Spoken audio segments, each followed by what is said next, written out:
I'm John Romero, and you're watching The Arc on Montclair Public Access, TOS TV3. Glorious day. I'm Councilwoman Dr. Renee Baskerville, and I'm very excited to share this news with you. Once again, the Township of Montclair will be partnering with City Green Veggie Mobile Truck. We'll be coming into the south end of Montclair to the Community Saving Bank parking lot located at 323 Orange Road to bring fresh fruits and vegetables, flowers, honey, eggs, and other opportunities to the Township of Montclair. We're so excited to join our partners, Hackensack Meridian Mountainside Healthcare, along with the Partners for Health. Partners for Health do so many things in our township to make sure that we're all Hi, I'm Gray Russell with Montclair's Office of Environmental Affairs. Every April, we all celebrate Earth Day, although Montclair residents know that every day is Earth Day. One of the most popular events that we host each year is our recycling and paper shredding event, the Montclair Shred Fest. This year, Montclair residents who are doing a little spring cleaning can also have the peace of mind from seeing their private confidential documents shredded right in front of their own eyes, while also saving money and boosting recycling at the Montclair Shred Fest. This year's event will be hosted on... We want to find out some things about you. I understand that you have a very interesting background. So let's talk about you.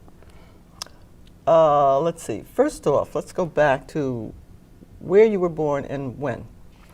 I was born in Boston, Massachusetts. You can still hear my accent. And it was November 9th, 1930. 1930, so... So doing the math. Okay, yeah. So that makes you 88. Yes. Okay.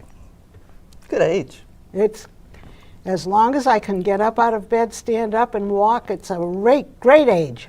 That's a number I want to see. I hope you do. I hope you do. So when did you come to Montclair? And what was that brought you here? Did you...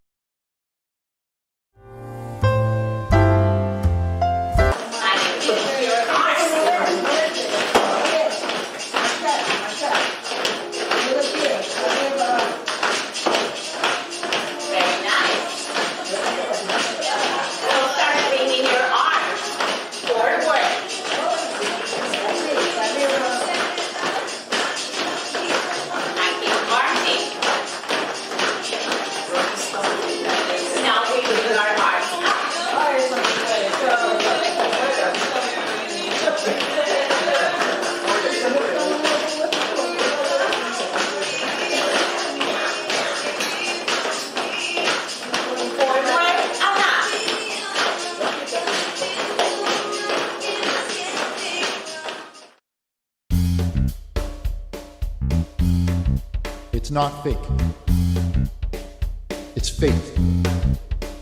This is faith.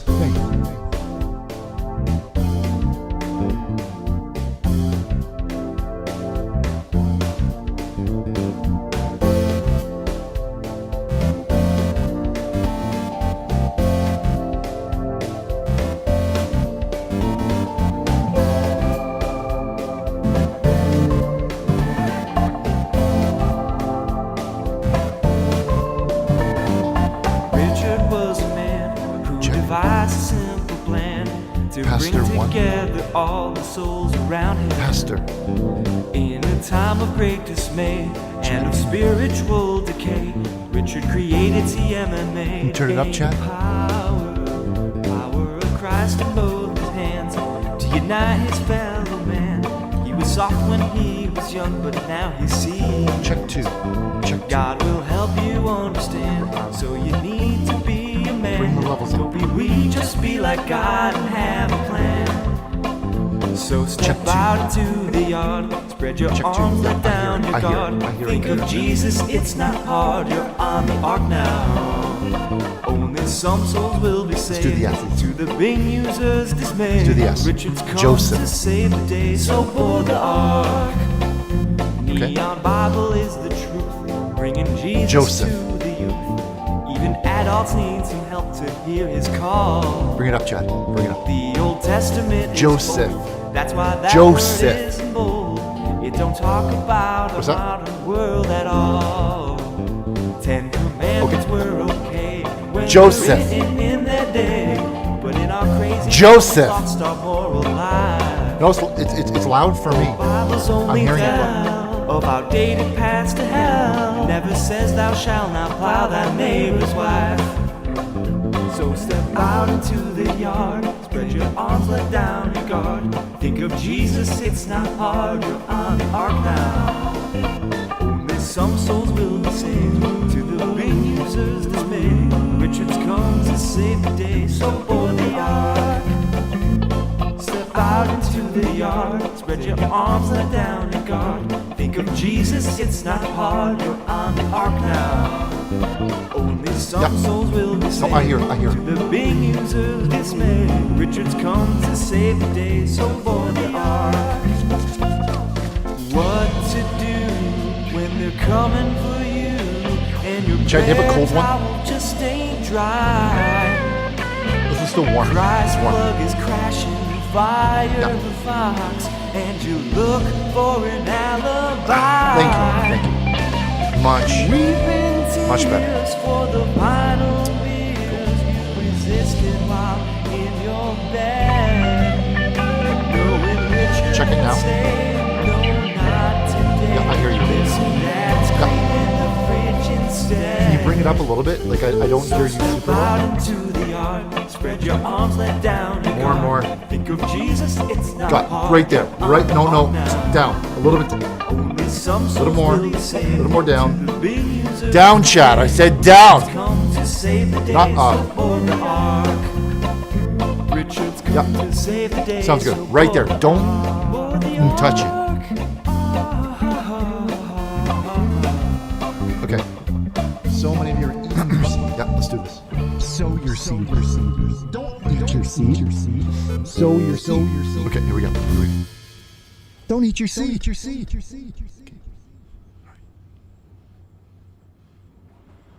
Okay, music's. Kill the music.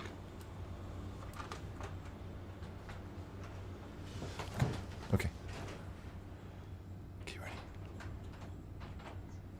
1, 3. Okay, 1, 2, 3.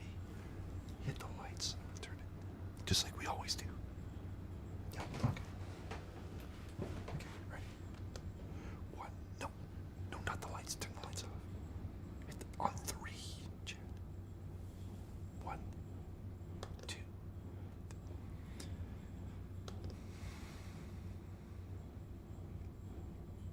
1, 2, 3.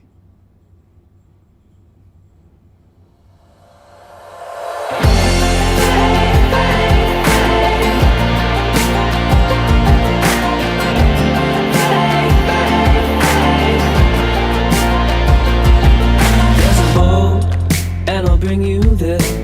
It can take a load, so we'll fill it in.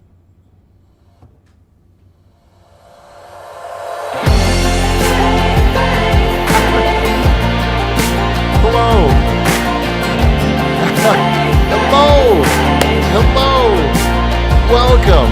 Welcome everybody And I'll to bring the you Ark. there. It can I'm your take a host, load, so we'll fill it in the Richard. rain. It'll flow from the town of Montclair. And I'm coming at you live on Montclair Public Access TOS TV3. Love this song. Love this song. Viewers, yes.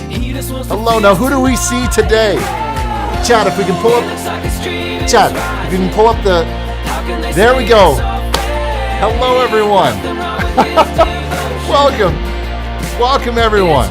Who do we see today on the program in the internet? We have Daisy and Flat Earth Society.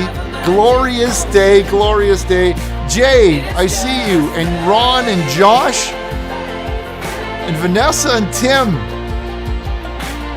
welcome. And Chewookie Warrior, so great. And there's a picture. They did the picture of my face. That Ron guy did that picture. Hello. And a Drinky Bird and Boya, the Zill. Everyone, welcome. So good to be here. So happy that you all came tonight. Oh, Rudy Julie says, look, I was not grabbing. I was tucking in my shirt. Can we take that one off, please? Well, it says CFers on that one, Chad. I think use your brain. I don't think you want to put that up on that one. The Law School. Hello. Oh, here comes the best part. The best part. Shut up. Everybody shut up. On this glorious day, A is for Ark, won't lead you astray. The T is for Town, of the name of Montclair. H is for Holy Spirit, walking on air. Wow. Love that song. Love that song. Love that song. Welcome, everybody, to the Ark on Montclair Public Access. TOS TV3, I'm your host, Richard Burnish. If you want to learn a little bit more about what we're about, you can head to our website, www.richardburnish.org, and you can learn a little bit more about what we're doing here, okay? And A is for Ark. Actually not. Can you delete that one? It's for Ark. It's for Ark. That's what that's for. Wow. Welcome, everybody. And welcome, everybody watching at home on Montclair Public Access. Montclair Public Access, TOS TV3. Okay, we've been streaming on the internet as well as to everyone in the township of Montclair because we love to offer opportunities to this township, okay? We love it that you're here with us tonight. But tonight's not only about the people that have the internet at home, because some people don't have an internet in their house. And I see Monica. Hi, Monica. Great to see you. Richard, please stop beating me. I cannot take this anymore.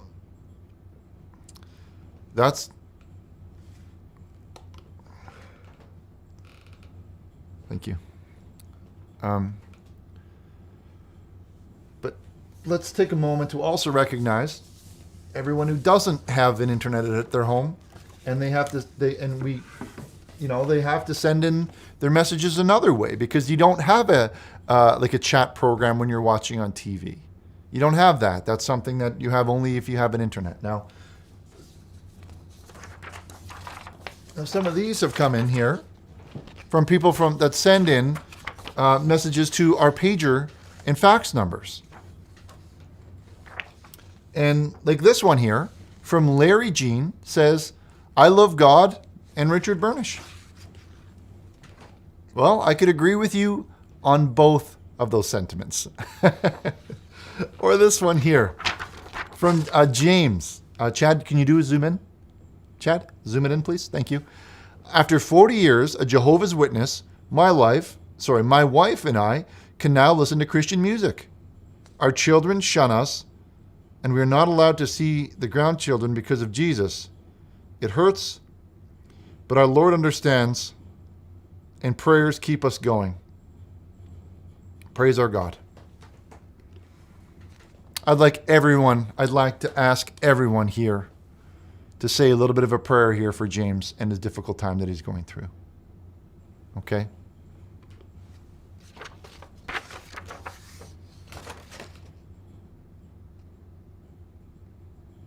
He said, Chad, that one says P fingers. It says P fingers. I'm going to ask you to remove that, please. Thank you. Now, last show, we had some fun. Okay, this one says, hey, Richard, shout out to Chewookie, it's his birthday. Well, happy birthday, Chewookie. It's like from Star Wars. It's like from Star Wars. Now, that's the type of message that we want to put up here, Chad. We want to put those ones up there. Well, everyone wish Chewookie a very happy birthday. In the chat box, if you could type in "Happy Birthday, Chewookie," and then hit the return key, and then everyone can read it, and we can share that one. Hey, big boy, thanks for playing our When of the okay. Okay, but we were talking about the last show. Now we were doing art.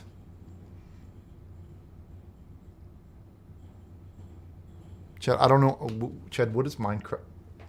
What is Minecraft? I don't know what that is. I'm not sure what that one is.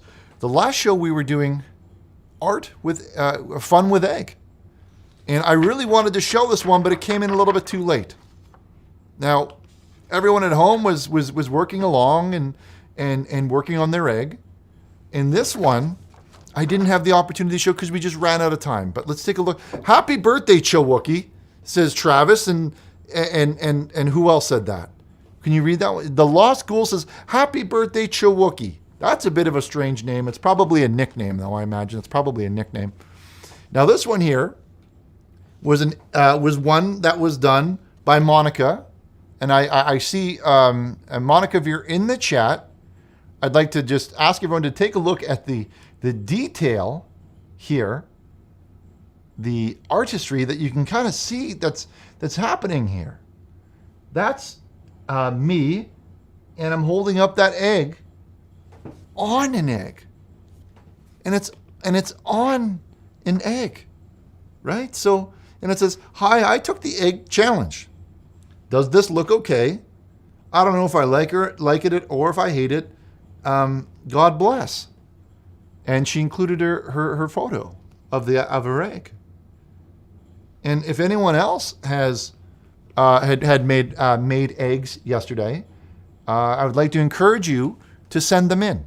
Just you could send them in on our fax machine, or you could just send them in through mail, and then we can take a look. We can take a look at them. Now, we have got. And he says, that is amazing. Kenny says, that is amazing because it is amazing. And Richard says, Big Jim says, I want to bury my face deep into the Bible.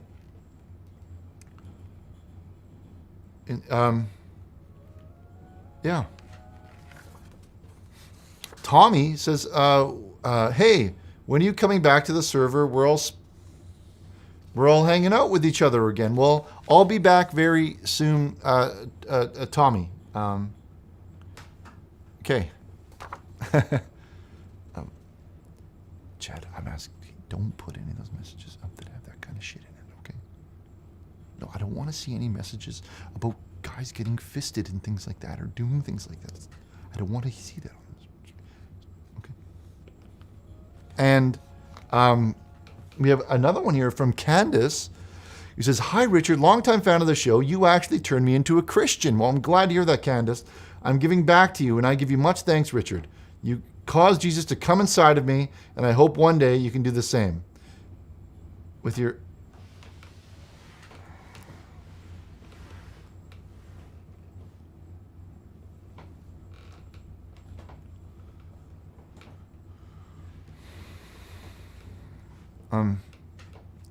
Okay, enough with the messages right now, Chad, please. Now, before we open up these lines, let's take a moment here to do a short prayer. And this one here that we're going to do is a prayer for guidance, because sometimes we could always use a bit of guidance. I think we could all agree. Now, okay. Now this one here is I'll get to it. Okay, so if everybody can please bow their heads here. And I will read you one of my favorite prayers from my iPod here, and it's called A Morning Prayer for God's... Oh, no, that's the wrong one. That's not the right one here. Sorry, because it's not morning. It'd be weird if I read one for morning, Chad, when it's not. It's not even morning. So we're gonna do a prayer. It's called To Focus on God's Voice, because sometimes there's a lot of noise in the world, and we have a lot of different sounds coming in, whether through our iPads in our ears and things like that, and we got to remember to focus on the right voice, which is God's voice. And this is called To Focus on God's Voice. And I read, Father, I need to hear from you. Today, I'm...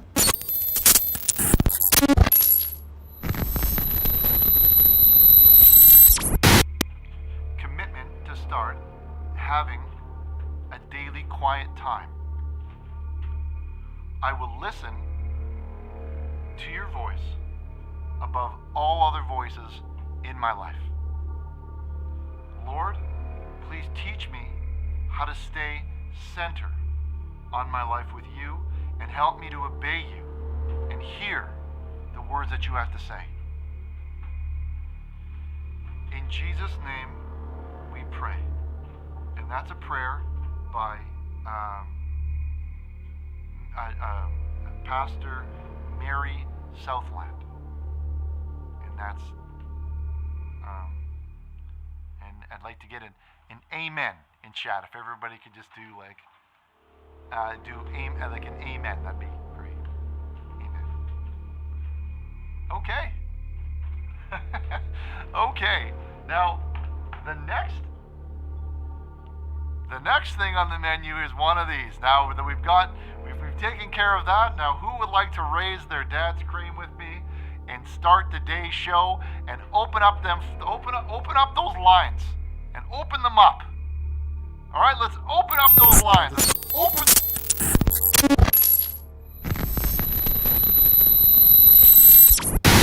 these lines. And let's open them up and let's all take the top off of our pop. Let's all top our pops. Am I right? All right, let's get this one started.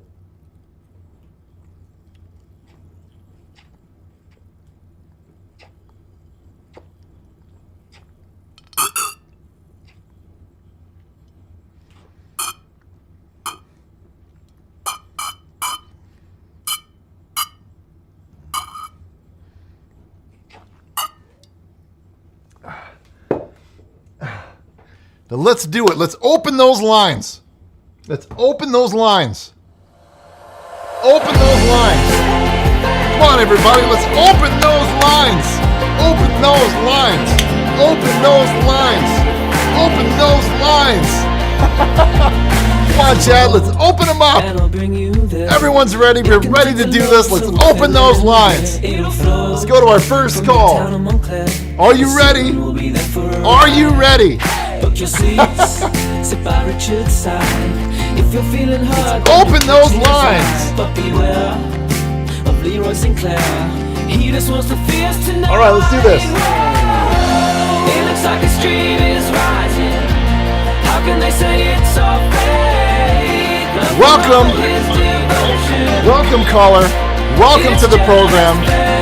You're live. You're live on Montclair Public Access, TOS, TV3. Welcome to the show. Now let's open those lines. Richard, hello. Let's open those lines. Hello, caller. You're live on the program. Hello, Richard. How are you doing tonight? Fantastic. Did you happen to hear that? That's that music and that big swell and everything was getting going. Did you hear that?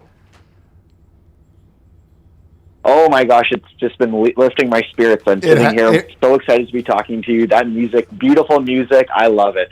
I love that song. Now let's get right to it, caller. You're the first caller of the night. And I'm seeing here that your name is Carl, and you're calling about the Ark. Is that right?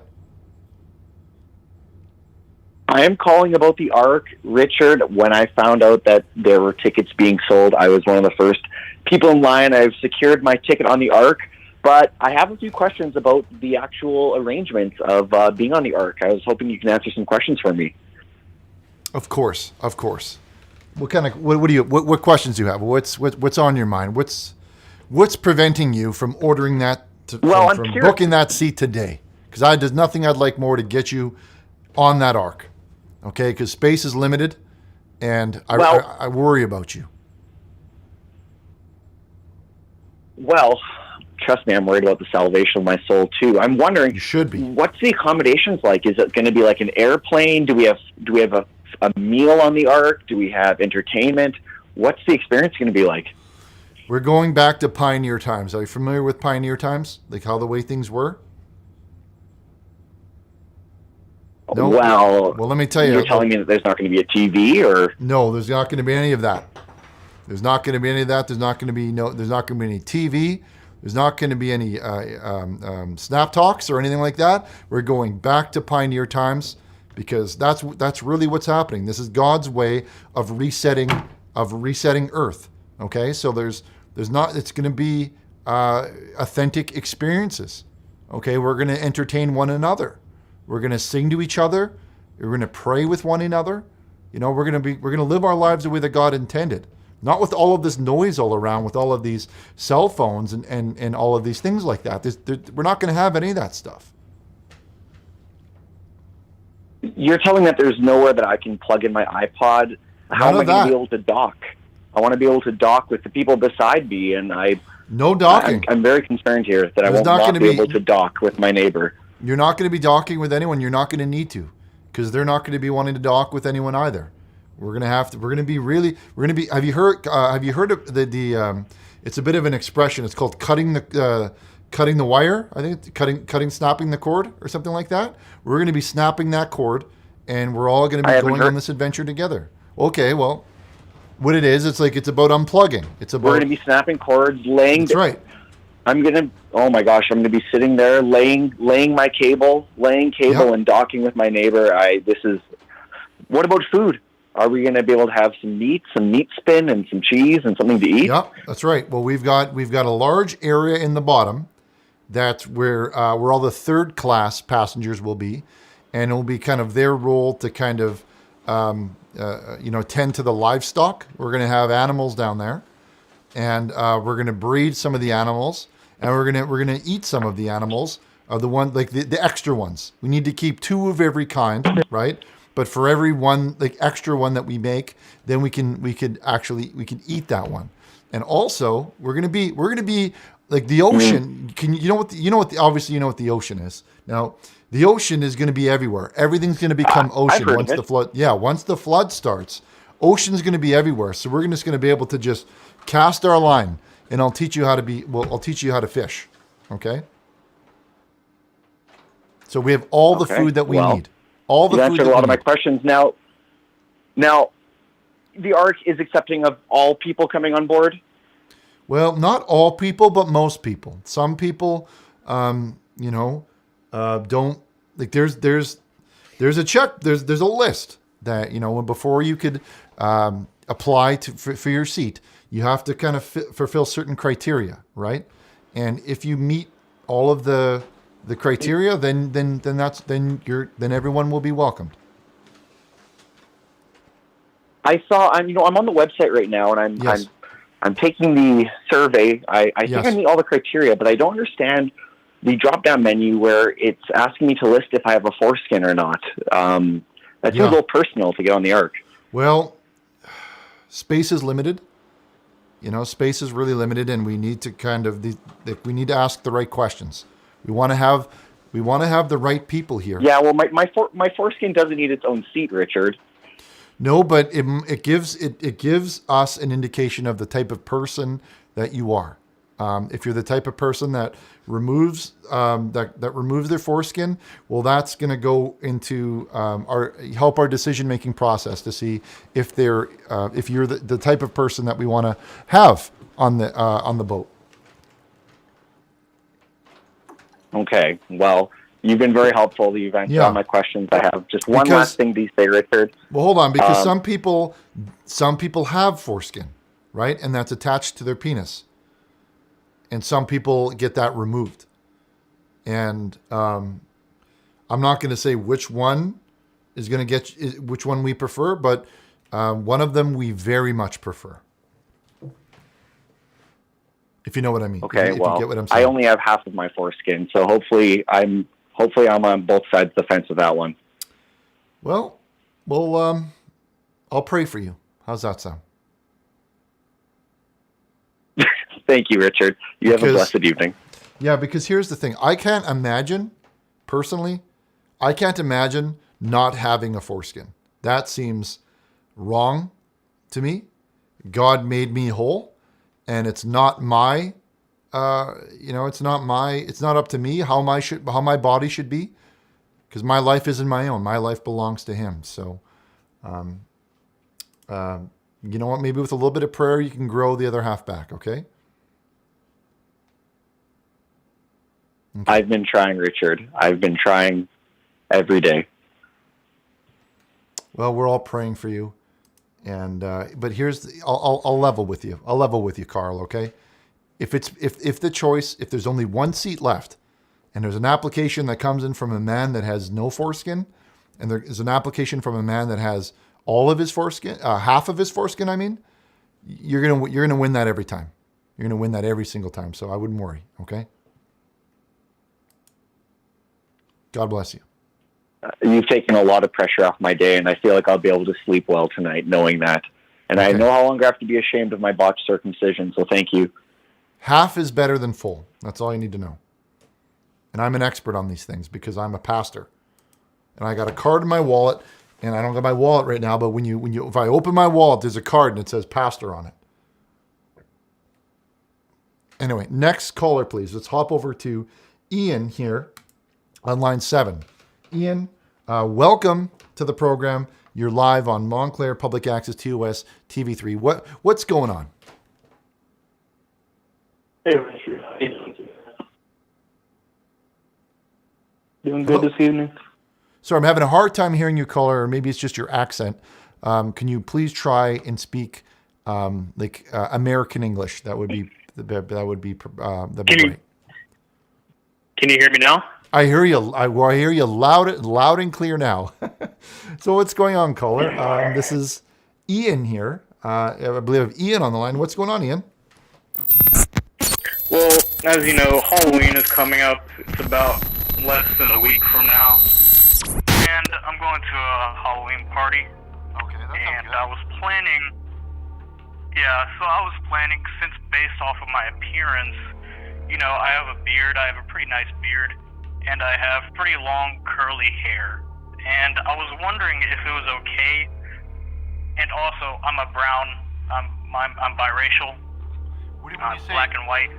When you say black and white, what do you mean exactly? I have a white mom and a black dad. Oh, okay. Wow. Okay. Yeah. So I was just wondering, based off of my appearance, since I have long hair and I have a beard, yes.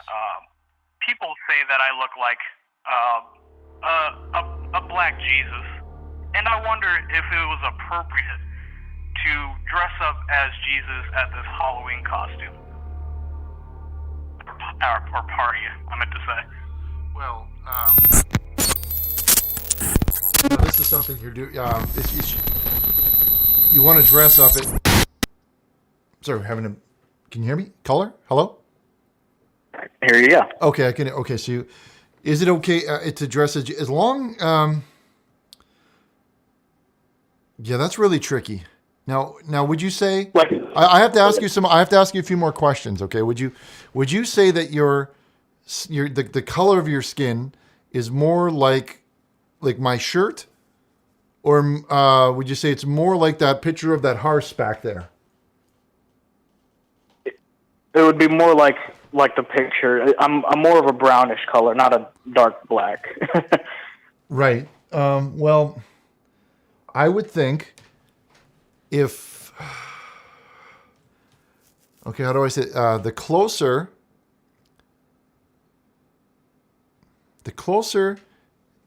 that your skin color is to my shirt, the more it's okay, and the more that your skin color resembles that horse back there.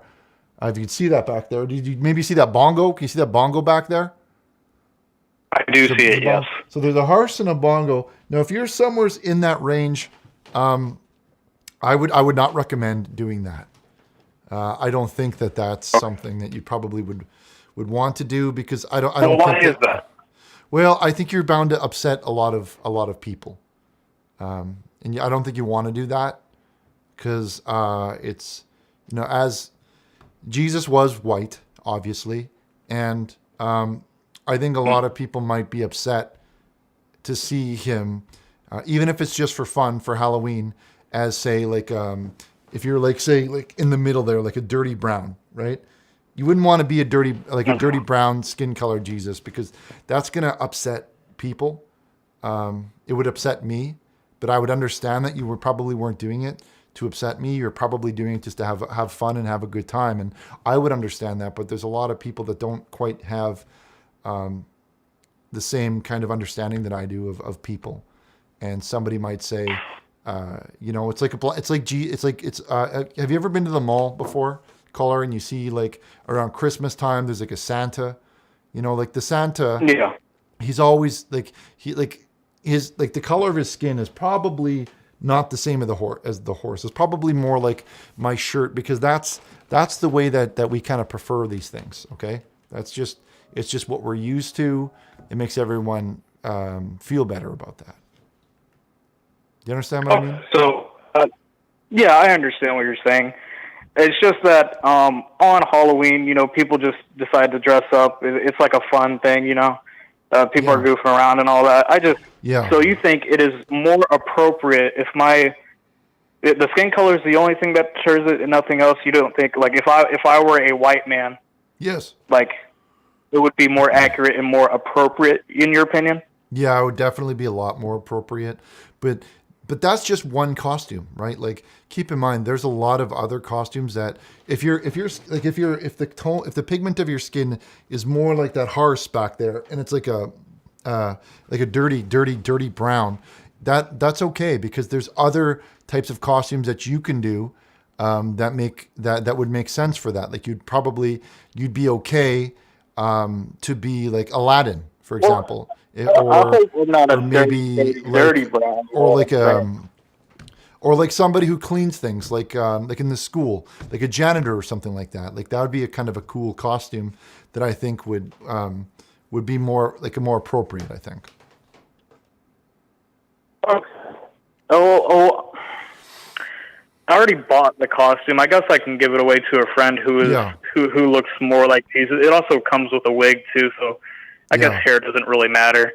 But I guess I just wanted to be Jesus because, you and I look up to him, and he's just like a father figure, I didn't grow up with a father. He went to the grocery store and never came back. I understand. And so. But you could some things have. But listen, some things have to be sacred. Okay. Now Jesus is a father to me, as he is a father to you. But when it comes to representing him, I think I speak for Jesus when I say he would prefer a person that represents him, that looks, that looks like him, versus somebody that has, like a, maybe a little bit more like a dirty brown or something like that. Okay, well, I guess I see your point. There's just like this little quote that I saw online. But don't let that upset you, because there's a lot of costumes that work really well. when you have that dirty brown skin. So don't feel like just because you can't do this one, like Santa and Jesus, that's probably the only two you can't do. There's so many other ones that you could do. Like you could maybe even do like a basketball player or even a football star or something like that, or a guy who does hip hop, right? Like there's a lot of other things like that you could do. So don't let that bring you down. That's all I want to say. Okay. Well, I guess I'll just read this quote here just to show my inspiration for Jesus. Sorry, what is this and pass quote you about? off to another caller. What is this quote about? It's just a quote that it was a quote that came from a famous pastor. I believe his name is Alex, and he kind of turned me on to the idea of being Jesus. Okay. And it's like, let me just read it real quick. Yeah, go ahead and read the. Go ahead.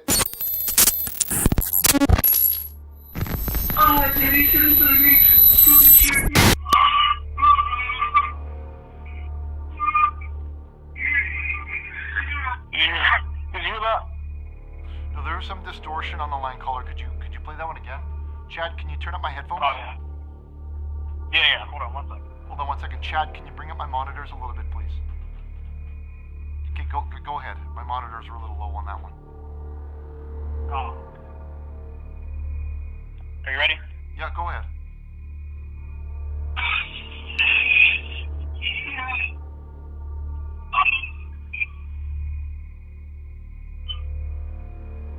Chad, can you please hang up on this one? I think they're... You hear that? Racist little piece of shit pig guy. Chad.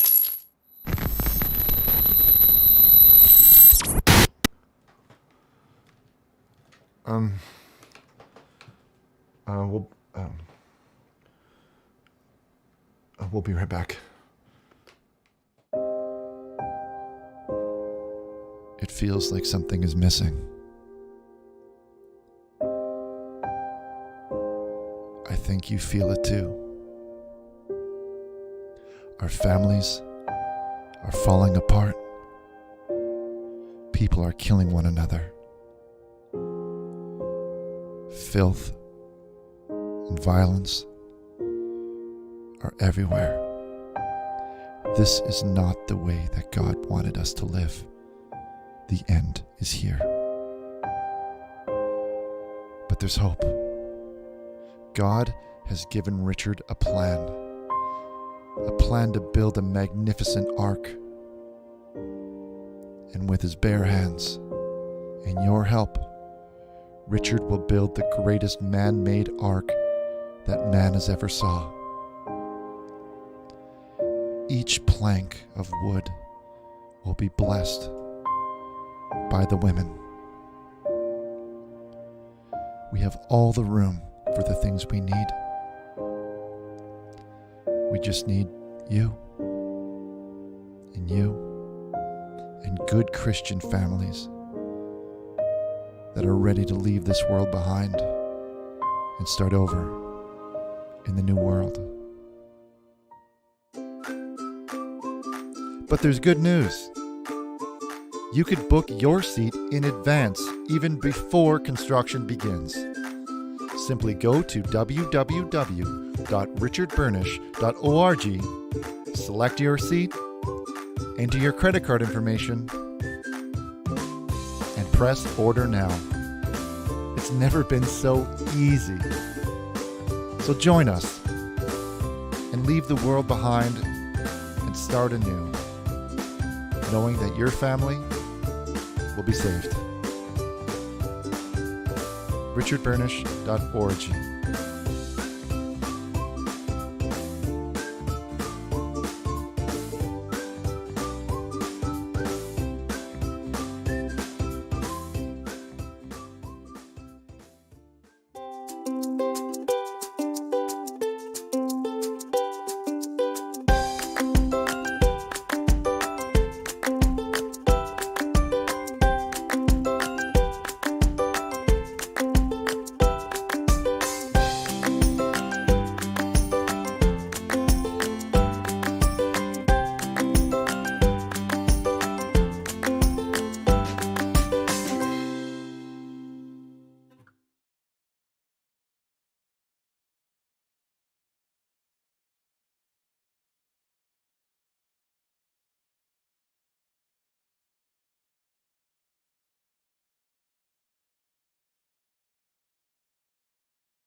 Hello, everyone, and welcome back.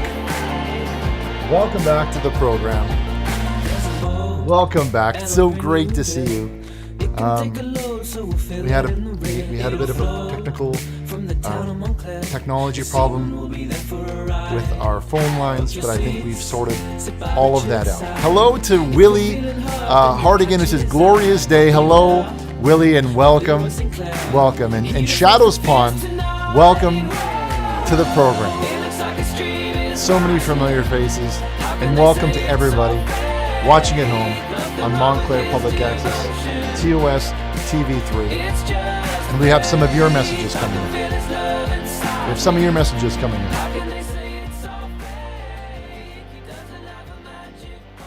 Let's take a look at some of those messages here that have come in on our fax and pager line. Now, this first one here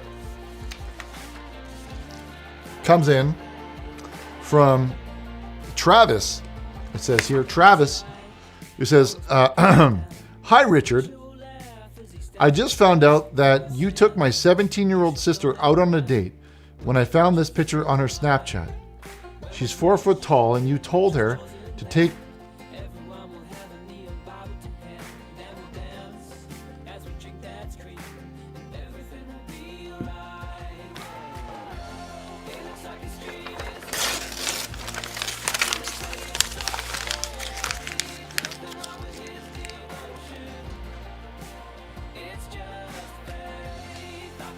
This one that came in from Larry Jean.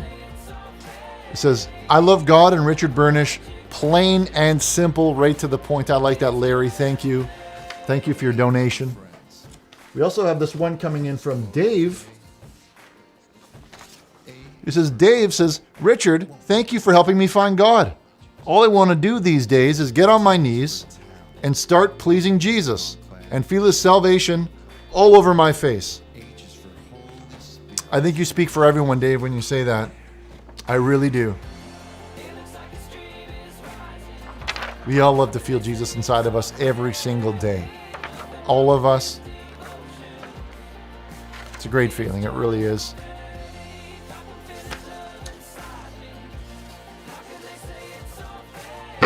Next one comes in from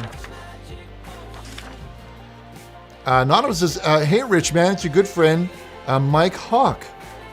I can't wait to ride horse again. I just wanted to ask if the Chinese did Pearl Harbor. Also, I want to give you Johnny in your loading dock. Hash pipe.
Says, help, Richard. We were able to get through as a family again.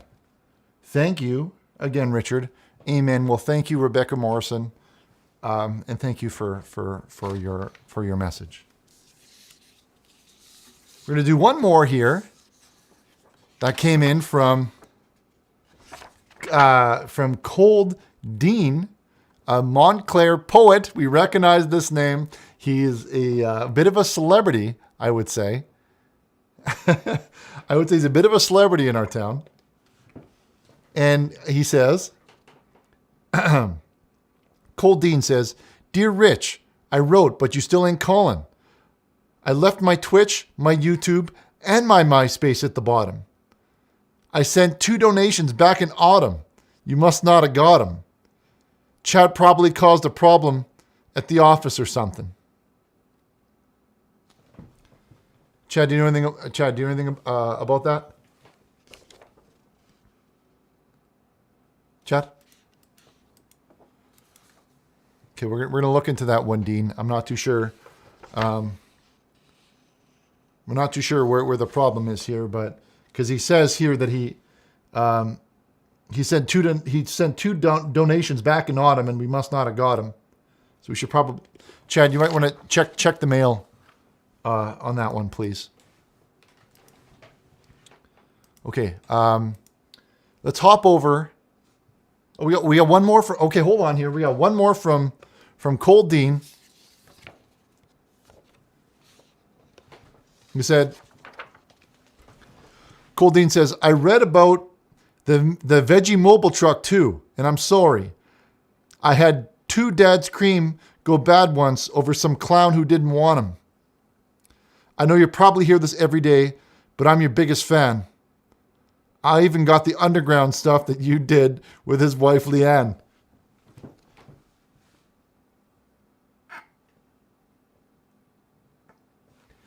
Chad, he said, I even got the underground bit you did with his wife, Leanne.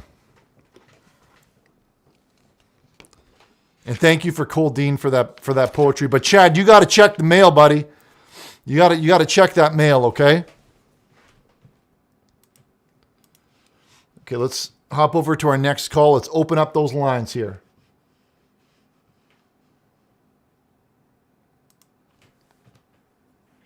Hello, caller. You're live. You're live on the program. Welcome to the show. Hello, you little weasel.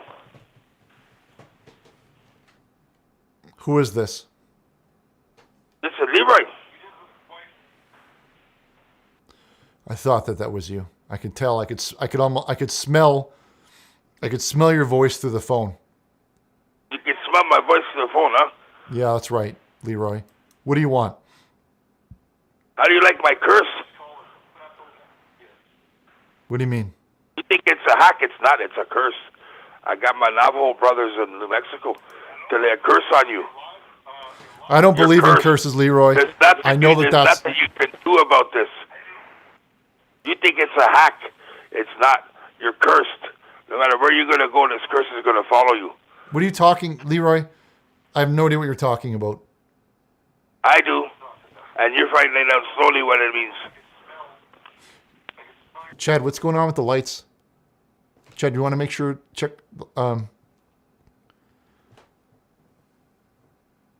Sorry, everybody. We're having a bit of a power problem here. Our lights seem to be going on and off. That's the curse happening. Leroy, that is not a curse. That's the power grid going. That is a curse happening, my friend. That is a curse happening. You want to believe whatever you want to believe, but that is a curse happening. You've been calling up to... Doomed. You're doomed. I told you I was going to be the end of you. You're doomed. You cannot run and hide from this thing. Leroy, I wanted to meet you on fair ground. I did. I wanted to say, okay, Leroy, let's meet and we'll settle this with a fight, like a. You didn't want to fight. You pussied out. You took the pussy way out like a gay man that you are. That is you not. Homo. You didn't want to Leroy, fight. We're supposed to do this back in July. We're not going in. We're not going to be going into November. I've been waiting and training for your ass all this time. Leroy, it's just... I'm going to do to you what Habib did to fucking Gaethje yesterday. I'm going to get you in that ring, and I'm going to smash you. Leroy, it's a matter of weight. I'm going to smash you. If you can make the weight, then I will fight you. But, like, you have to at least... Make the weight. I'm going to smash you. Leroy... You understand? I'm going to smash you just like I'm smashing you now. Okay? By the time I'm done with you, you're going to look like a can of smashed assholes. I'm going to ask you to watch your language here because you're talking to Richard Burnish. I don't know if you noticed, but it's my name on the show. It's my name on the show. And you're Richard Burnish. Richard. We all know Richard, Richard Burnish is the name on the show. Okay? It's not the Leroy. Burnish? It's not the Leroy Sinclair show. Are you related, Richard Koresh? I knew you were related to that David Koresh. I'm not related to him at all. I'm You not. look like him too. My father is a very important Like man. him too. My father, Richard Burnish I've Sr. seen your father. He's a very important man in the I know Christian your father community. is. He's next to get hacked. He's next to get cursed. I'm coming after you and your entire family. Leroy. Eventually, sooner or later, I'm going to get to someone that you love too much, and you're going to get in that ring with me. Leroy, Sooner or I later, will get in that I'm ring with somebody you here. when you make the weight. You haven't made the weight. The last time we went to the weigh-in, you were 170 pounds over. I can't come up to meet you. Who did you ever weigh in with? Who did you ever weigh in with? Because you never weigh in with me. I can't come up 170 pounds to meet you, Leroy. I don't know. I don't know what kind of weight. Maybe if you ever hear of free weight? That means there's no weight class. That means a 155-pound man can fight a 300-pound man if he wants. We're doing free weight here. I've never done that. That's because you're a pussy. Okay, all right. You know what, Leroy? I'm confident in my abilities. I'll fight you free weight. I'll come to you, you motherfucker. And I'll get you in that ring and I'm going to You watch your GF and G sharps here, okay? I'm going to smash you. I'm going to smash you. Like fucking Habib says. I'm going to smash you. I'm going to smash you. Leroy, you know what? Let's throw all the rules out, okay? Except for one. I'm going to get you down on the ground, and I'm going to wrestle you down on the ground. I'm going to get on top of you, and I'm going to ground and pound you. If you try and pound me, I will beat you off. I know you like to beat me off, you homo. Exactly. I will beat you right off because I'm not going to let you pound me. Like, that's not what I'm about, okay? That's not what I'm, like, maybe the old Richard would have just rolled over and let you pound him. You're not going to pound me. You until you roll over, and I'm going to get your back, and I'm going to choke you out. I'm going to put you to sleep. Leroy, we gave you the beads. We gave you the mucklucks. We gave you everything that you asked for because you called me up and you said that we're impersonating you. Did you see how quick he threw that triangle choke on him from out of nowhere? Leroy, we gave you everything that you... Did. Except when you tap, I'm not going to let go. I'm going to put you to sleep. You're going to go to sleep. Nighty-night. He's drunk, Chad. The man is drunk. The man's drunk. I'm not drunk. What are you drinking then? I've been staying clean and sober and focused. What are you drinking then? What's in your drink right now? What do you mean by drinking right now? Drinking water. Well, it sounds like you're drinking that fire water. I'm not drinking anything. I'm staying clean and sober and focused. My focus is on the... We gave you the beads. We gave you the mucklucks. We even gave you that expensive dream catcher. That wasn't the deal. That wasn't the deal. I told you to take your beads and your mucklucks and your dream catcher and shove them up your ass. I told you what I wanted. I wanted beer and whiskey. We're not going to give you... You didn't come through. We're not going to give you beer... If you'd have just done what I asked you to do 8 years ago... We're not going to give you... None of this shit would be happening right now. Right now, you are cursed. Mac is saying it right now. Getting the curse off. My Navajo brothers are not going to relent. You messed with the wrong fucking guy. I told you that from the get-go. We are not going to be giving you any more of that fire water because that type of thing is oppressing you types of people. Okay, I've seen the photos of these people living on these reservations. Okay, Leroy, and it is not. Now I don't know if you're a chief. Joe Biden. What are you, a chief? What are you? What's you're a bigger pedophile than Joe Biden. I'm not a pedophile. Not even. No. Oh yeah, that's why your favorite segment of the show is Kids Cabin, eh? Leroy, that's because I love kids. I love kids, and I'm not ashamed to say that. What's your name doing on the guest list of Epstein Island? Huh? What was your fucking name on that flight log? You watch your mouth, Leroy. Let me ask you this, Leroy. I think your arc is going to be a pedophile arc. That's what it's going to be. No, it isn't. There's good men and women. Yeah, it is. There's men and women on that arc. There's men and women on that arc, Leroy, and you need to get out of here then if you're going to be like that. Girls. Men and women, okay? And you know what? You're a boy and girl club, eh? Leroy, you've got a kind. You like hanging around Toys R Us, a little. You know what? Yard, don't you? Let me ask you something, you go to Leroy. Chuck E. Cheese, right? Let me ask you, Leroy. What do you look like? What does your face? No matter what I look like, it doesn't change the fact that you're a pedophile. What does your face look like? The fact that you're a closeted pedophile. I love children. There's nothing pedophiliac about that. I love them. I think that's fine to say. Really, there's nothing strange about a single man with no children that loves children, right? There's a lot of people that love children like that. Michael Jackson, for one. Now, Michael Jackson did a lot of things. Pedophile. Never, no, he was not. He had an entire, he built like a whole thing for kids to come there and play there. Oh yeah, so you find nothing abnormal or wrong about a grown man like Michael Jackson sleeping with a bunch of children in his own bed. You find nothing wrong with that, and they're naked. Leroy, and you find nothing wrong with that. Leroy, he loved kids so much. You find nothing wrong with that. Listen. Answer my question. His father pushed him too hard. Answer my question. There's nothing wrong with that. Don't answer like a politician. Get to the point and answer my question. Okay, my question is, you find nothing wrong with a grown man like Michael Jackson sleeping with a bunch of children in his bed naked. And you find nothing wrong with that. I find nothing wrong with Michelle Jackson sleeping in the bed with them. No. Nothing wrong with that. There's the problem with society and you. Too many closet homos and pedophiles like you are ruining society. Now let me talk for a minute Years ago, I used to be able to go to the park, no problem. Nowadays, I wouldn't send my kid 10 feet away from the house. Leroy, give me a goddamn minute to speak here. Like you. I am not a pedophile, Leroy. There's been no evidence of that. I have proof on you. Your name is on Epstein Island. It's guest list. It's not. Your name is on the Sprite logs.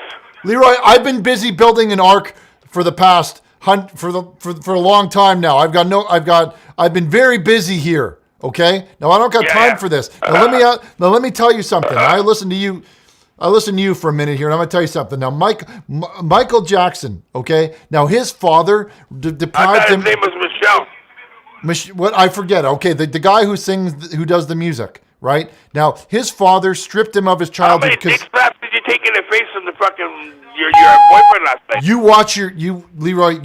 Chad, can you fix the lights, please? They're going on and off every 2 seconds. Seriously, we need to fix. There comes my curse again. Now, Macaulay Culkin. You know who that is? There's another one. See, you keep naming all these children. And you Macaulay Culkin. I don't need the proof. I don't need to provide proof. You provided the proof for me that you're a pedophile. You're right. Macaulay Culkin, he went and he spent the night there and he said everything was fine. So what more proof do you need? He said everything was okay. Sure it was. He came out of there and he did those home movies where he came out of there with his fucking with his dick dipped in chocolate. That's when he came out of there. What? What does that mean? He came out of there with his dick dipped in chocolate. Oh, that's disgusting. That's disgusting. Yeah, you are disgusting. No, that's You're gross. disgusting. Listen, okay. Now let me tell you something, Leroy. Michael Jackson, his father, he deprived him of his childhood, okay? Because he was always making him practice those songs. And that's my problem? Well, no, I'm explaining. That's my problem, Hal? No, it's not your problem. That's my problem, Hal. A lot of children get deprived of fucking childhood by their parents. But they don't have people with a bunch of kids in their fucking bed. Well, you're not letting me talk here. There's more to the story than that. There's more to the story.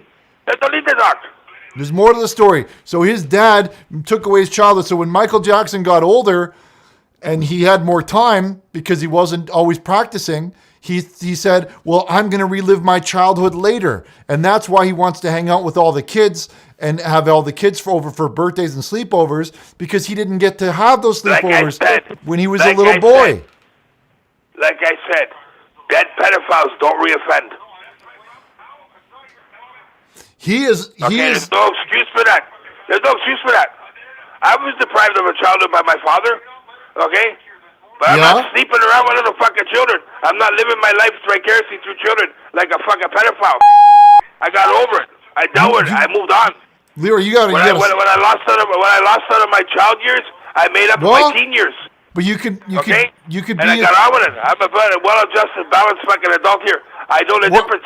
Okay, I know it's wrong to sleep around and play with little children that way.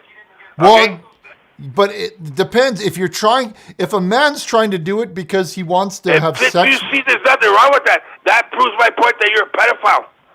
I don't see anything wrong with that. And you know what, Leroy? That right there proves to my point that you are a pedophile.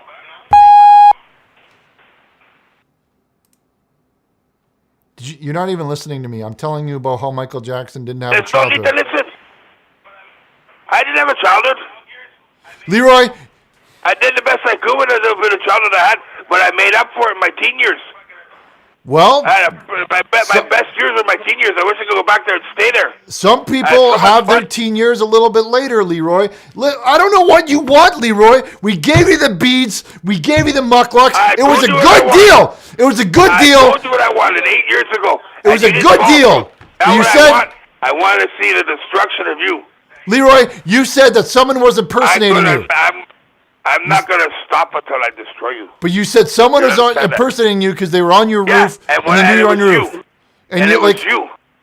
And it was I can't even do your voice, Leroy. Let me try. It was you. You were on my roof and it was you. You came to me and my brothers. I was on the roof. And we were so I can't even do that, Leroy. It doesn't even sound the same. There you go.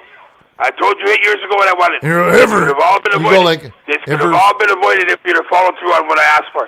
And you didn't want to follow through on that. Now what are you gonna do? What are you gonna do? You tell me. What am I gonna do? Yeah, what are you gonna do? What am I gonna do? Yeah, what can you do about? You can't do anything. Oh yeah? Yeah. I can't do nothing about it, eh? Yeah, you can't do anything. No, go for it. I got a curse on you. Do your best. I can get them up to curse and make you disappear. You do your best. I don't think you can do anything. Hang up on this drunk. I've had enough of him on my show. Get out of here. Worm food. Why don't you go? It can become worm food. I thought you people were supposed to be peaceful and smoking peace pipe. Instead, you're over here with this garbage. You're bullying me on the show.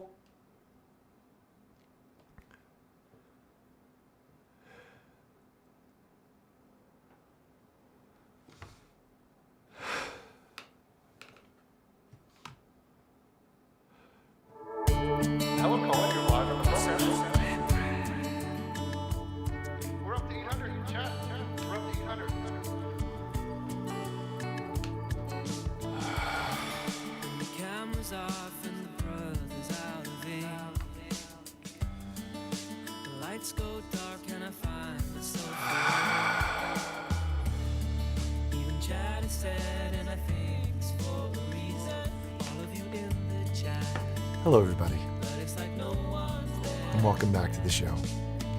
Now, we've been taking your calls for just about an hour now. We've been streaming for an hour to everybody on the internet and everybody at home watching on Montclair Public Access TOS TV3.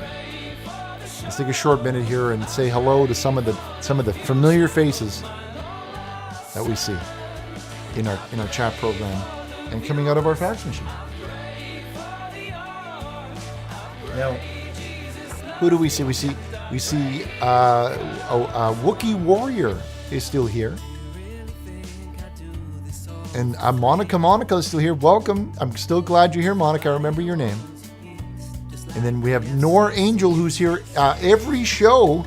I always see that name. Good to see you, Noir Angel, and Killaji, and Matthew Gomez. And so many of these people here that I'm recognizing. And ladies and gentlemen, can you please give a warm hand to Cole Dean in the chat? Cole Dean in the chat. If you can do like a picture of a heart, or not even a heart, do the picture of the cream to Cole Dean. Everybody tilt one back with Cole Dean. Hi, Richard. It says, next time Richard comes at you, you should call him. Okay, that's gross. Can you remove that one, please?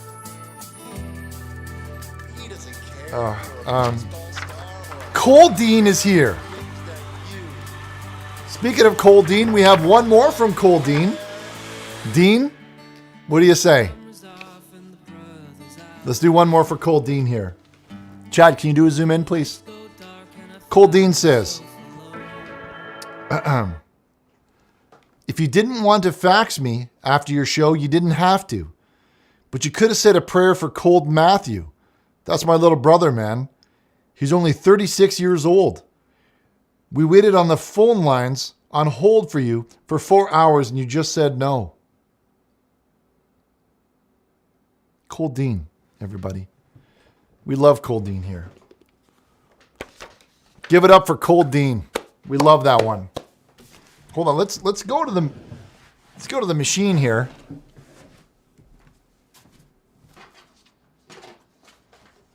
Let's go to the machine here where we have some more that came in.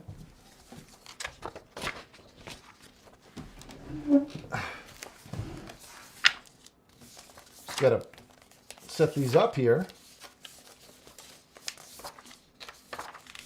Got to make sure that we show them in the order that they came in, because when the fax machine sends them out, it sends them out in a way where the newest one is on the top. So usually what I have to do is I have to take the ones that were on the top and put them at the bottom here.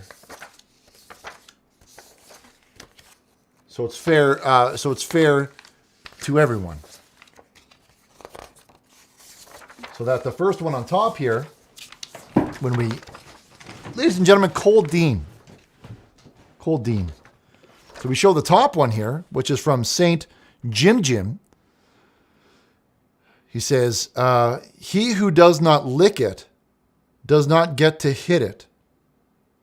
Cutulations 169.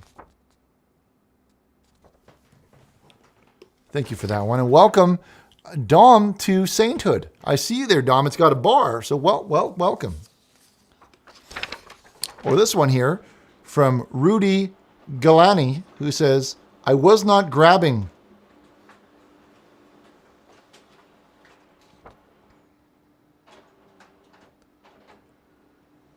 Well, I feel he was very clear that he was fixing his microphone, is what this was. So I don't think that there's anything more gone here than a man trying to fix his microphone, is what that is. So get off of it already.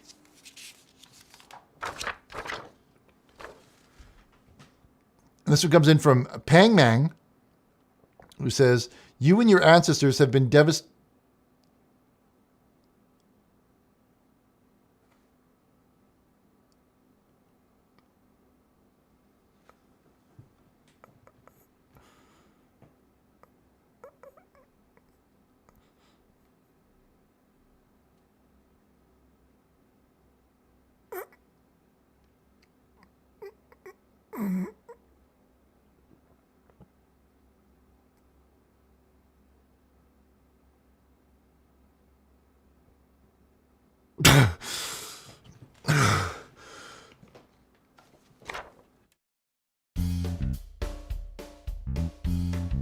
It's not fake.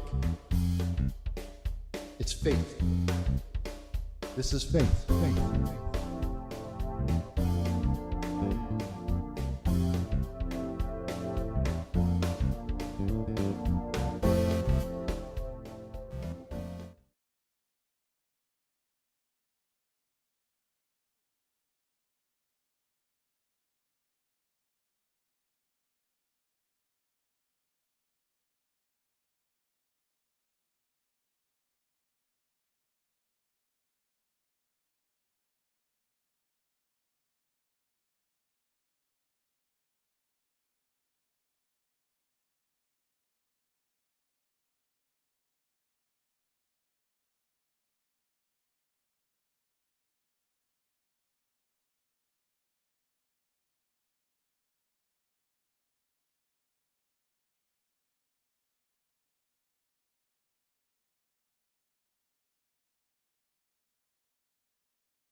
Ophelia. It says, glorious day, Richard.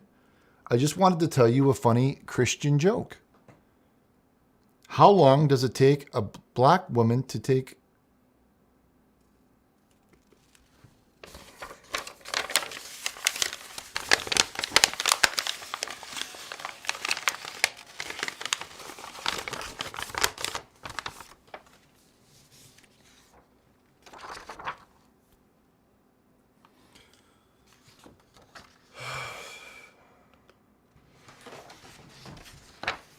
Or this one.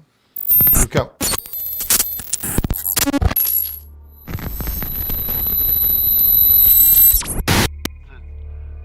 Vaxing you. This from Bang Bros Entertainment. Your monthly subscription is about to end, and you will have opted out of automatic renewal. Would you like to renew it?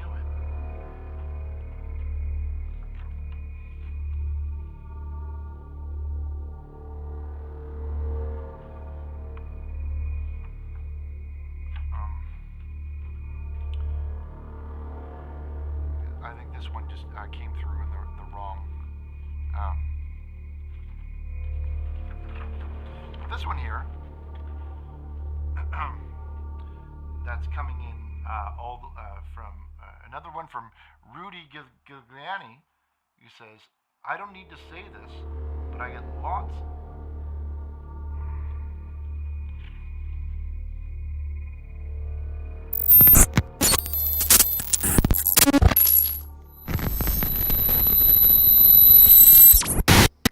Well, I don't really want to say a lot of the language on this one, but it says, I get lots and lots.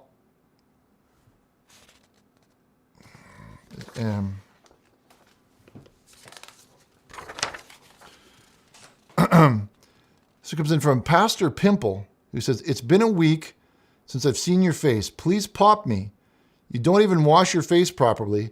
I don't want to be on your face anymore. And it's drawn a picture of an arrow to this part of my face where it has this.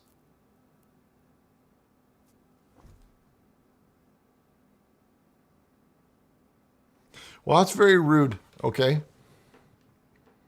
And I don't think it's a very nice thing to be making fun of something that's so upsetting like that.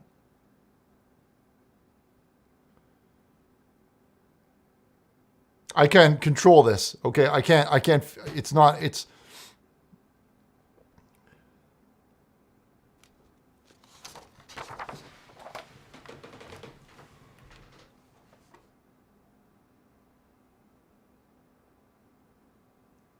I don't care what it matters, why it matters. Or what difference it makes. What's the big difference? So who cares what I look like? Or if my hair is like this, or I have a pimple on my face like that. What does it matter? Why do you care? It's not about what I look like or what I'm doing. It's about the message. It's about the message. And if you can't get the message, well, then it's lost on you. That's your fault. And you should feel bad.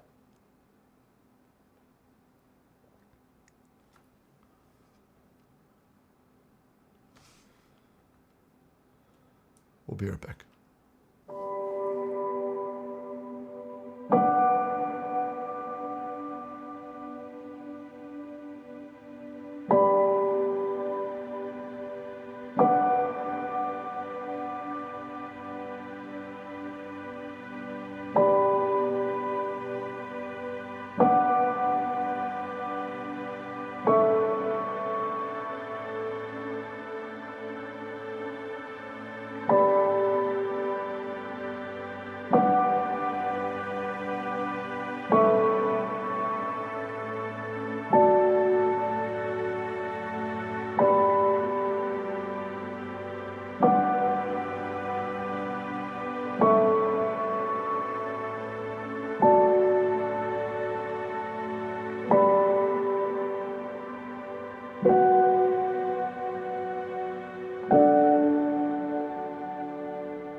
glorious day.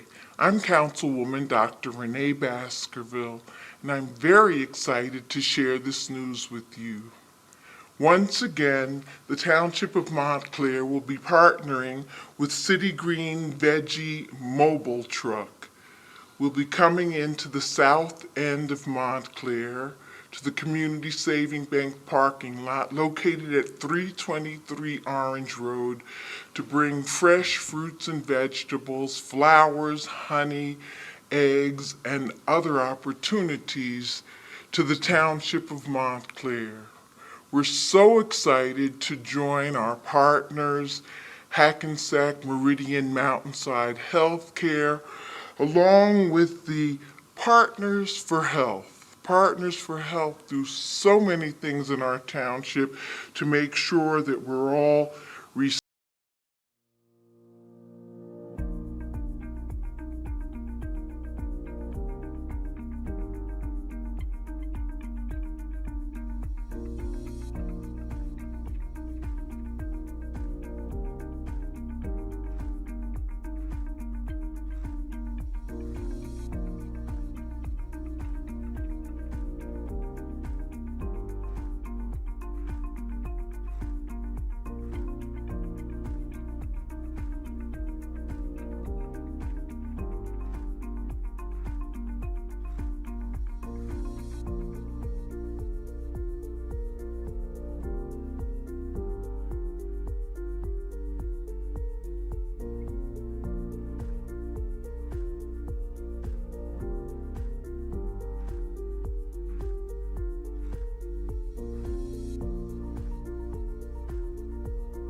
Hi, I'm John Romero, and you're watching The Arc on Montclair Public Access, TOS TV3.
What's that, Chad? Yeah.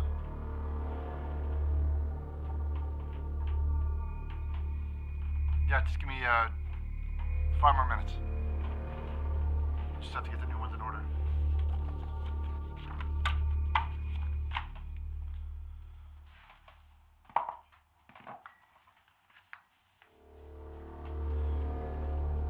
do the light thing, bring the lights down,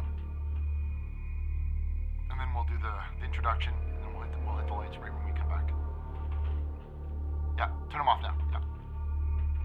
Thank you.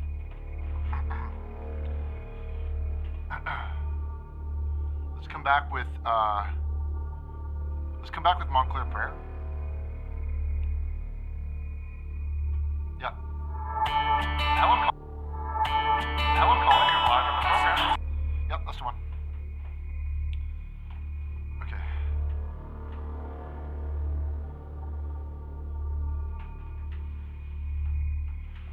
Yep. All right, bring it back.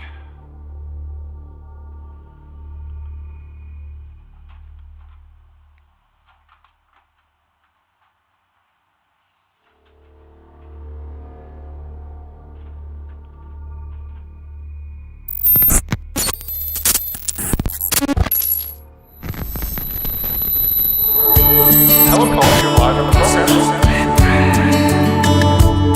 We're up to 800. Chat. We're up to 800.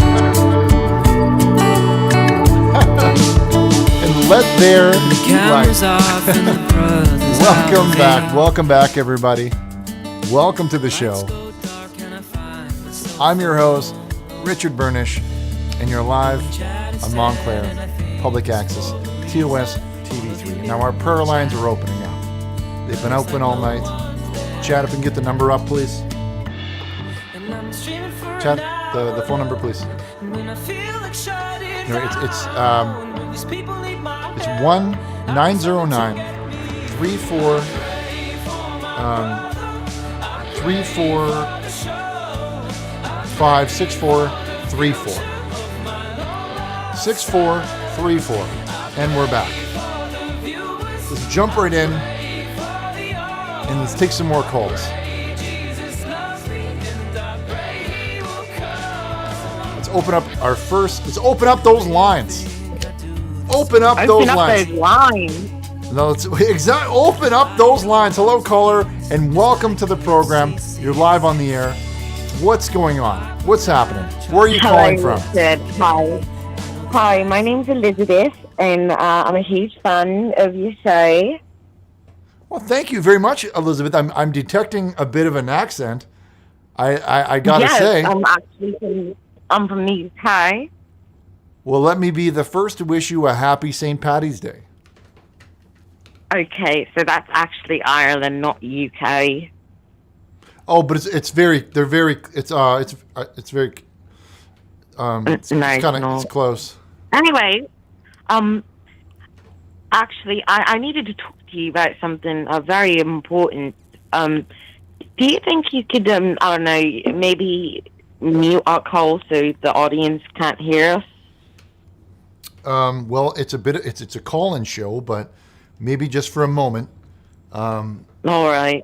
Chad, can we go private for a second? Okay, everybody, we'll be right back. Okay, we clear? Okay, hey, we're clear.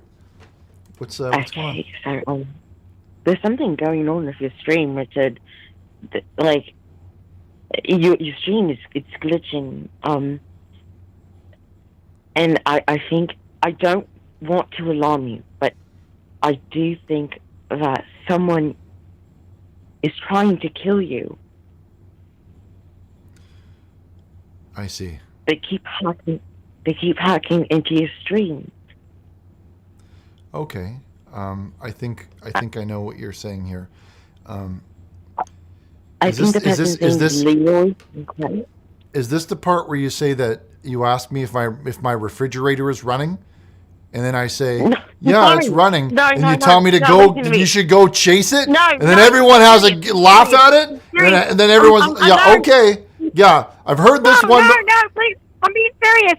And life is in danger. I've heard this one 1,000,000 times before. Go chase your fridge if it's running. How about you go chase your fridge? You jerk. And go enjoy some St. Paddy's Day. Next call. Hello, caller. You're live on the program. What's going on? Hey, Richard. I wanted to talk to you about this dream I had the other night. Okay. It was a very godly dream, right? What do you mean by that? By what do you mean by godly? Okay, well, let me just tell you.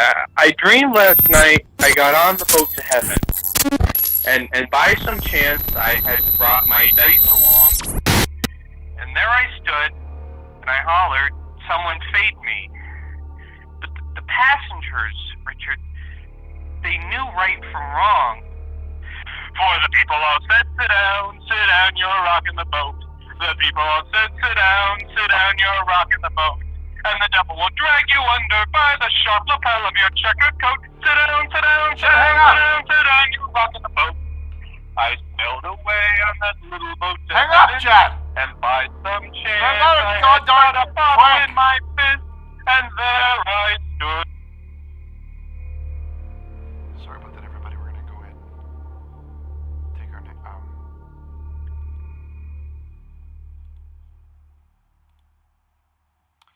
Chad, can you put the next one through? We have Cole. Hello, Cole. Cole, can you hear me? Yes, I can hear you. Well, welcome to the program, Cole. What's going on? Well, I don't know if you remember me. I called a few weeks ago about my friend Diego and his weird obsession with that Persona game. But I wanted to call and give you a positive update. He's been doing better. He bought this, body pillow thing, and it caused him to stop, I guess, playing the weird games and looking up the weird stuff. What do you mean? Wait, sorry, hold on a minute. You said say that again? He's got a body pillow? Yeah, he got this body pillow thing. He claims it's been helping him. I don't know what he's doing with it, but well, it's been helping him do what though? What do you mean it's been helping him? See, that's the thing. I don't fully understand, and I wanted to ask you because you're a man of experience. I know, and I want to see if you could. I don't know. I'm hoping that it's a positive thing. You know what I mean? I hope he's. But it's supposed to be helping him with this addiction. I brought up. Well, so, I was curious. Well, what you think. I have a body pillow, and I think I've always been very vocal about that. But it's a lower back thing.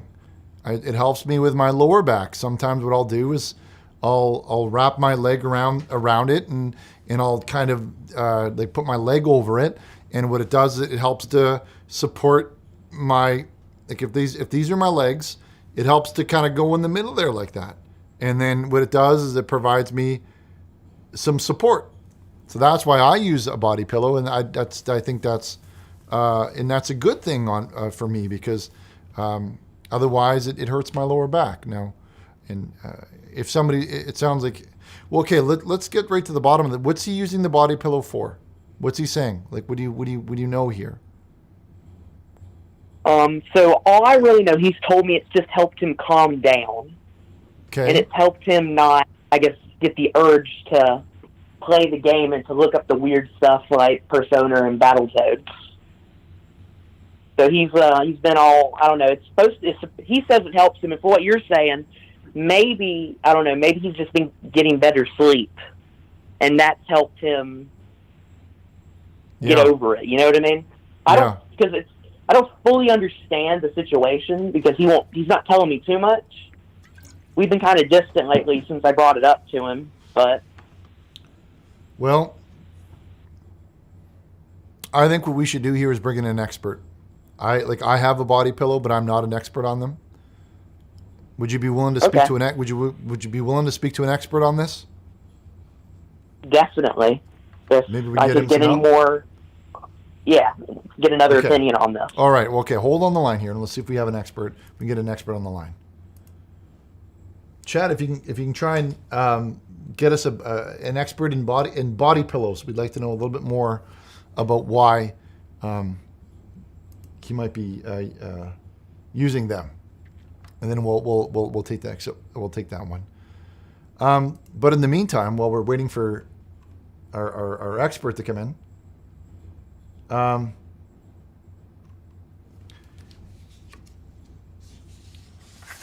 Let's take a look at one. Oh, it's right. Okay. Well, Chad said actually his brother. Your brother? Well, not related directly. Okay. Well, don't call him your brother if he's not related. His friend Clarence is an expert on these things. Clarence, can you hear me? Yeah, I can hear you. Clarence, now listen, I've got Cole on the line here, who is asking a little bit. He's asking about body pillows, and Chad informs me that you know a thing or two about body pillows and some of the benefits that they might offer a person. Now, I was wondering if you had a moment or two to maybe to chat with Cole about he's concerned. He's concerned about his friend who's using these body pillows, and he's just worried. I guess he's just worried about them. Really, he doesn't know a lot about them.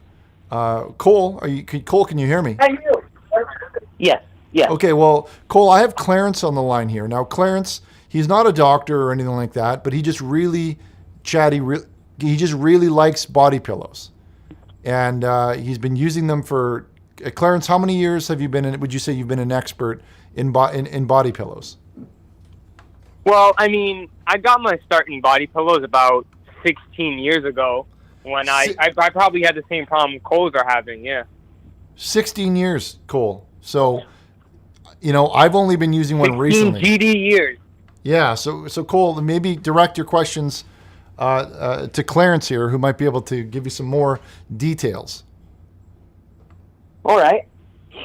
I'll give you the basic rundown. My friend Dieguez is getting over a recent hentai anime addiction, and he's been using a body pillow to deal with that. He claims it's helping him. Yeah, and I don't fully understand how that helps him. Well, what is hentai? What is hentai, if I may ask? It's some kind of pornographic material, I think. Oh, I don't know. Oh, I don't fully know. I don't get on the internet too much. It's a type of filth, is what it is. Filth. Go on. But yeah, we do that, and I'm curious how the body pillow is helping him. He claims it's helping him. I haven't talked to him much since I brought up the situation to him because I was concerned about him, and he claims he tried to be different, and he said ever since he got the body pillow, he's just felt a lot better. Well, let me and I'm ask. curious what he could be doing. Yeah, because Richard brought up a good point. Well, I got to say, you like go. I use the body pillow for my lower back problems, but I like when Cole is saying that his friend had a pornography addiction that's being fixed by a body pillow. I think we got to say, like, this doesn't sound like a lower back thing. This sounds like he's getting, excuse my language here, but it sounds like he's getting up in that pillow. Like he's getting up in there, is what it sounds like to me. He's making sex with the pillow. There's no other way to say it. He's making sex on phone with pillow. Yeah, it sounds like he's getting all up in that pillow when I'm talking about with his male penis in there, and I don't think that's okay. And I don't think that's. The thing is, maybe in his mind, he has no room for the things he needs, like a girlfriend of some sort. Like you said, he got out of pornography addiction. So yeah. Well, the women maybe not a part of his life. Do you know if he's homo sapien at all, or he is straight? Yeah, is a man a homo sapien, or what is he? Well, I'm pretty sure he's straight. The girl he simps over is some red-haired anime girl named like Sumi or something, but I assume he's straight. But you bring up a good point, though. Maybe he is Homo sapien. Well, I don't know. Well, we don't know. But it sounds like if he's using this pillow, he's using it to make orgasm in it. Now that can't be a good thing. Clarence, is that something that people do? No, this is absurd. Actually, I believe there's some type of condition called it's weeb of some sort of that's what I read on the internet at least. When you're saying But weeb, what is he's that? making- What is that? What is weeb? It's a derogatory statement for people that like to make sex with cartoons and things like body pillows and stuff and make masturbation to it. No, we're talking about people who make masturbation to drawings, to pictures. Yeah, they don't do any manly things like drove truck. They make their jerk to all these photos and stuff like that. All right. Well, I got to say here, Cole, does that sound? Does it sound? It sounds to me like that your roommate he's effing that pillow. He's making sex with pillow. Do you ever hear anything like that, Cole? Do you ever hear sounds like that? Well, I've heard weird muscling before, but I always assumed it was the cockroaches. But How it might about have some been sort them. of creaking? Have you ever heard a bit of like a creaking sound?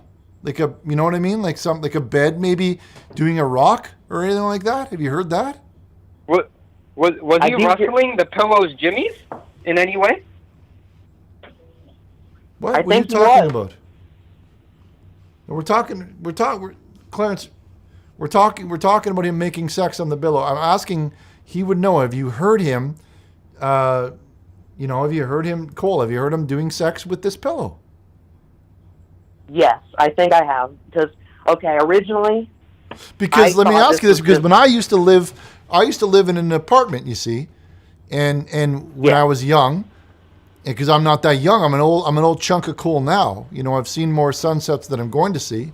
But when I was a young man, I was living in that apartment that on Berry Street is where it was. It was on Berry Street, and in my apartment on Berry Street, what I would do is that I'd be sleeping, and then I would hear these sounds, of the couple next door.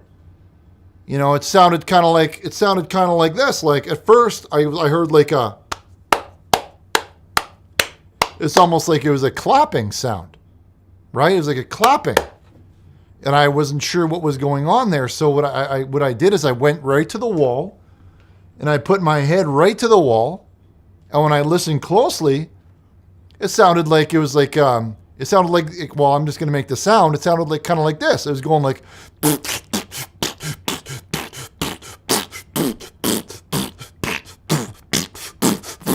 And it sounded like that, and then I knew that they were probably making sex in there. Now, were these some of the? Have you heard anything like that coming out of that room?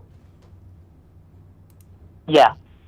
Honestly, yes. Okay. I originally thought, because, I thought it was coming from somewhere else, but every Tuesday night I do hear that sound. Did it sound like? Did it sound like this? Like it was like a kind of like a like that? Yeah, it was like a, it was just very. Or more of a clapping, like this? Because the one that I heard went like this. It was like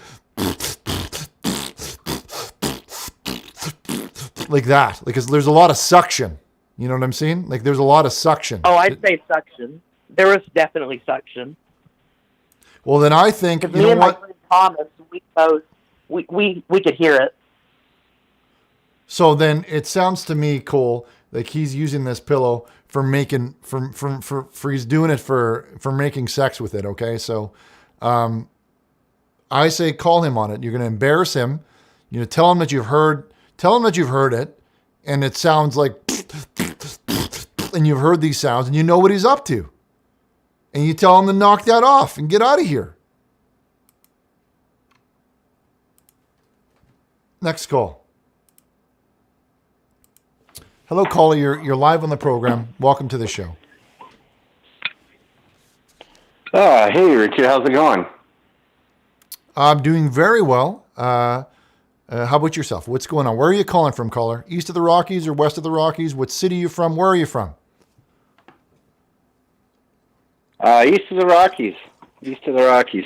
East of the Rockies. Well, welcome to the program. What could I help you with today? Thanks. Well, I was just watching the show tonight, enjoying what you're doing, and just been working on a little song for you. You've got a song? Yeah, Okay. a little song I've been working on. Well, can you tell us a little bit more about it? For the show here. Can you tell us a little more about it, or, Well, it's or you're surprised? a little song I came up with. I'll let you know a little bit. It's actually about your son Thomas. I wrote a little song in the first person from Thomas's perspective. It's called Thomas's Ballad. Thomas's Ballad. Okay, well, hold on. Just before you get into it, I want to make sure everybody here wants, we're not wasting anyone's time here. Would anyone like to hear a song called Thomas's Ballad by, who's it by? Sorry, your name, caller? What's your name? You can call me Ryan. Ryan. If we'd like to hear the song, let's type in Thomas's Ballad into the chat, or send a fax message for Thomas's Ballad to our fax or pager line, and we can do this one. I'm sorry, it doesn't look like anyone wants to. Well, we got one. There's one person who said Thomas's Ballad, but that's.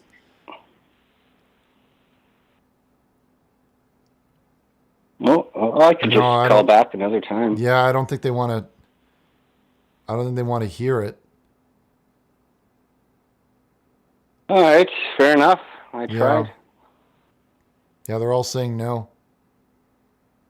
No one wants to. I wanted to hear it.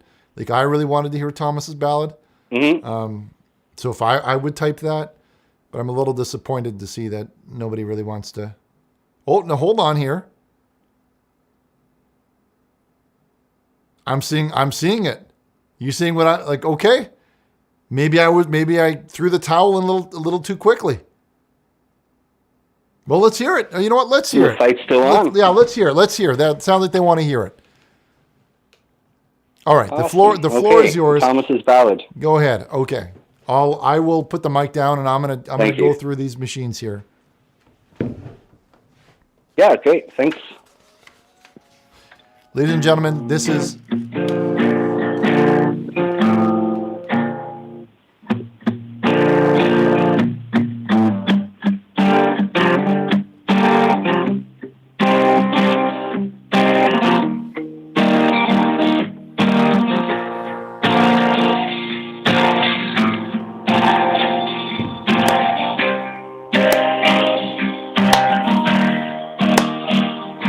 I'm beautiful and not a bird, but my beak will never fade.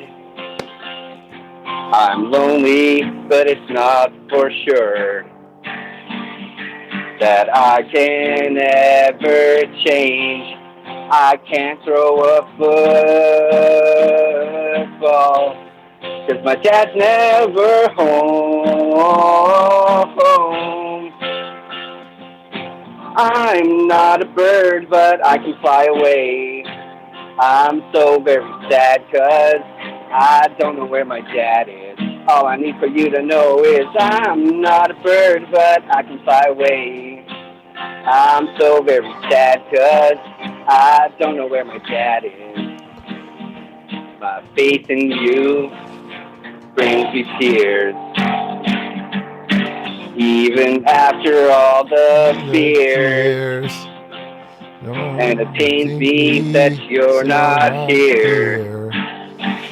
And when Mom calls you a queer, and both my arms are weak, it's a nose, not a beak.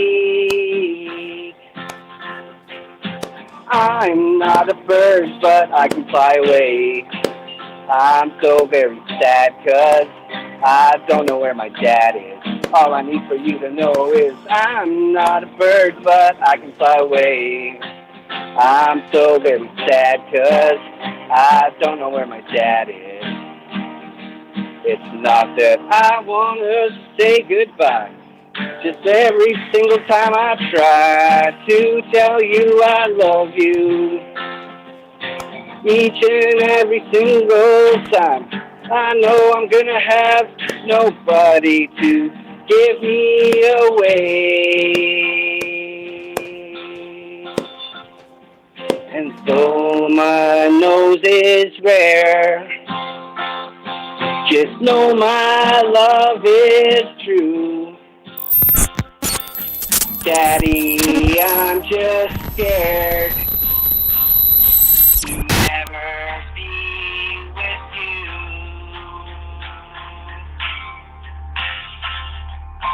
I'm not a bird, but I can fly away.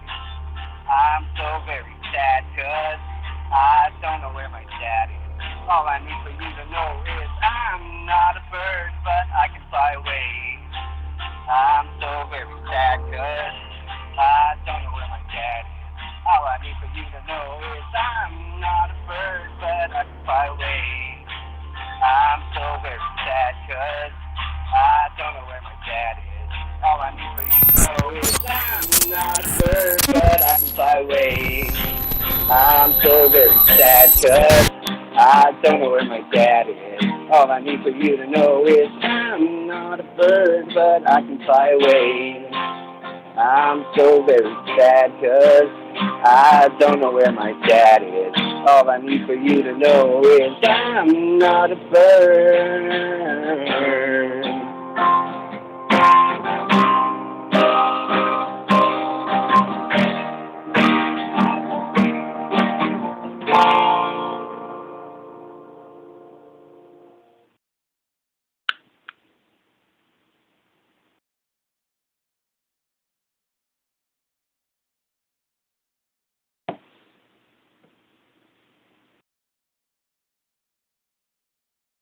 Hello?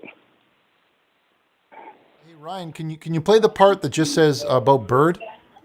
The part that says the bird, the part of the song about the bird. I like that part. The part about the bird. Yeah, if you could just play the part about the bird again. Just a little bit. Just a small little section of it, just the bird part. Yeah, okay. Oh, just that one bit, like just a little bit about the bird beautiful. part. I'm beautiful. No. I'm Not beautiful. No. Listen, sorry. That part you said you were talking about being beautiful. I mean, just the part about of the bird. Just the part about the bird. If you can just play that part of the bird, that'd be great. Oh, the bird part. The bird part. Please. Yeah, okay. Yes. And both my arms are weak. No. Sorry. It's a nose, Ryan. not a beak. Ryan. Maybe Yeah. I'm not being. Yeah. Maybe I'm not being super clear here. Let me just try this again. Can you just play the part of the song? Because that part you were playing was about being weak. Can you just play the part about the bird? Just that one part about the bird. The bird. Yes. Yeah. Just that one part. Yeah, I know what part is. I'm not a bird, but I can fly away. I'm right. Hold up. I don't know where my. Okay, hold on 1 minute here. Sorry, maybe this is on me. I'm not being super clear. I'm hearing a lot of words that are different than bird. You know what I'm saying? Like you're saying other words other than bird. What I'm asking for is if you could just say the word in the song, play the song, but when it's the word bird, just say the word bird. Okay? Any of the other words you don't have to say. You could just do like a bum, like make a sound with your mouth or whatever, but only say bird, please. Well, I could hum. Yeah, okay. Hum the words that aren't bird, but only sing the words that are bird. Okay, let's see if I can. Yeah.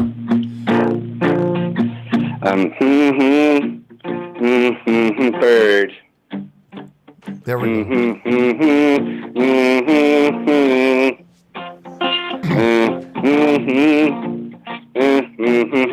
Yeah, bird is the word we want to hear. Yeah. There we we go. Here it is. Yep.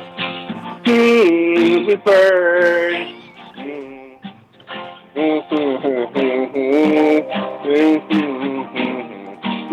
There it is.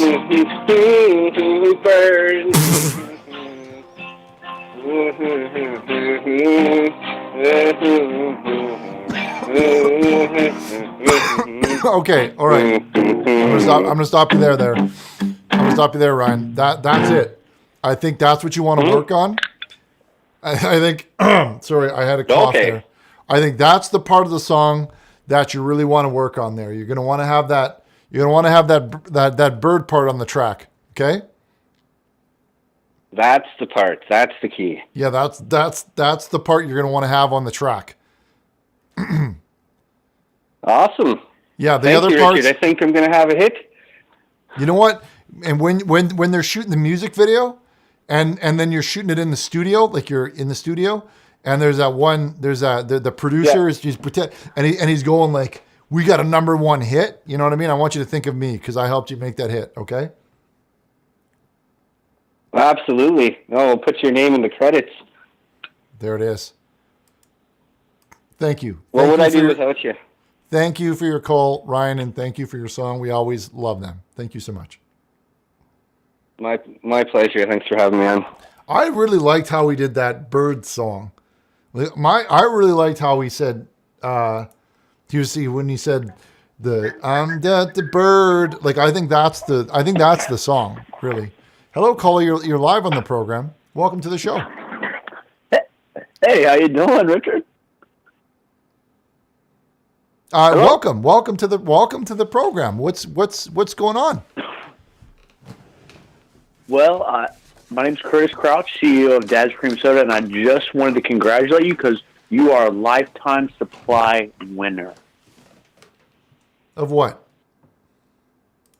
Of Dad's Cream Soda. You will never run out again. You know what? You called in before saying the exact same thing, sir. And let me explain. That was my next.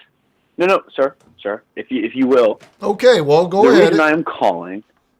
Yes, sir. The reason I am calling is because I was on your show the last time that happened, and that was not me. That was actually somebody who was trying to be me and make prank and make joke. They thought it was funny to, they said the gaiety about the Terry Crews, and that was not me, sir. And I apologize. And the whole reason we're giving this to you today is to make it up to you. We're not affiliated with whoever called you. I'm the real Curtis Crouch. Well, you sound like just some guy that's just calling up saying that he's like, I'm the owner of the, you know what I mean? Like, you've said that I won this 1 million times already. Frankly, I think you're full of it. What I need to do to prove it to you, sir? My name is Curtis Crouch. I can send you a picture of my ID. Yeah. I'm telling you, last time. You think you need a picture of my ID? Yeah. Send it right now. I want to see. Mail? I want to see a piece. No, I want to see a license that says. Okay, first, sir, I'm gonna ask you to lower your voice. Okay, I'm gonna ask you to lower your voice. That You're says yelling. CEO. I thought you were a pastor. Lower your voice. Well, you're calling up. Show. I'm trying to give you I'm trying to give you that, and you're pretending to be some goddamn kid. Next call, Chad. This guy's an idiot. Hang up on this idiot. You're an idiot. It's not a prank. You're an idiot, and you're calling here doing prank because you saw the thing or because you saw me drinking this. You could just shut up. Just shut up. Just stop it. Stop it. Stop it. I want.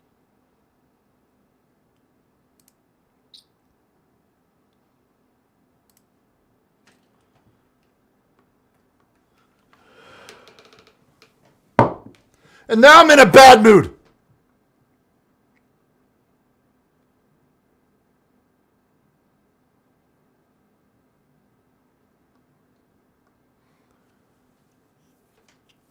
You know what? Perfect timing, actually. because I don't care. I'm in a real mood right now. I'm in a real mood right now. And I got something to say. I wasn't going to say anything, Chad, but I'm going to say it now. Now, there was a dog that was caught on our church property that was dropping a loaf. He was making a loaf on the church, and we had enough of it. It kept on making loaves, and finally we took it. We took that dog into the church, and we tried to find a peaceful settlement between the owner of that dog, which I'm not going to say the name of the person who owned the dog. I'm not going to say his name. Okay?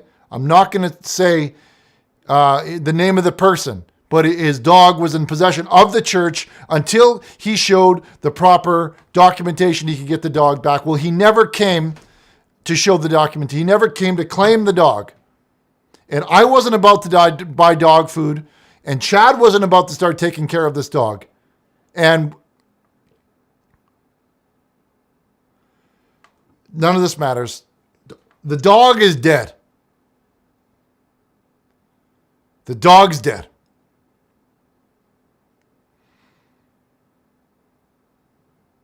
Now, it's not on me. So, if you want to come and pick up the corpse of this dog, then you need to come to me and show me the documentation, and then I'll release it to you. If not, we're just going to put it in the church, in the grounds. Now, this isn't on me.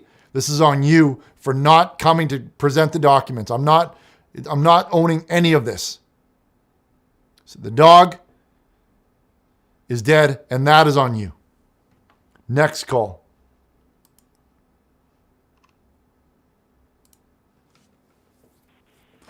Hello, caller. You're live on the program. Welcome. Hello, Richard. You know what? And maybe I will make a rug out of that. He's got a good point. Why don't we make that into a rug? You know what? I take that back. That dog's going to be rug 2.0 now. That rug is going to be dog rug 2.0. Sorry, caller. I'm going to want you to just ask you to be quiet for a second here. And that's what that's going to be. It's going to happen. That's going to be new dog rug, and we're going to post it on the community access board, and you could buy new dog rug. So another one's coming. We're going to turn a negative into a positive, just like that. Okay, go ahead, caller. Welcome to the show. Right on, Richard. I wanted to call about your lawsuit against the Black Brother Corporation there. I thought you handled that brilliantly. I don't know what the outcome has been. Well, we're still waiting on the decision. Well, it's still litigations, and once the judge decides what's going on, and then we'll have our answers. But we're still waiting right now. Okay, because we all know those Black Brothers. They don't work very good, and they're setting fires across the country this year. So there's been a lot of that going on. There's been a lot. You know what? I'm glad to hear that I'm not the only one, because I love my brother. But as I mentioned, my brother's always getting jammed in the rear, and I gotta.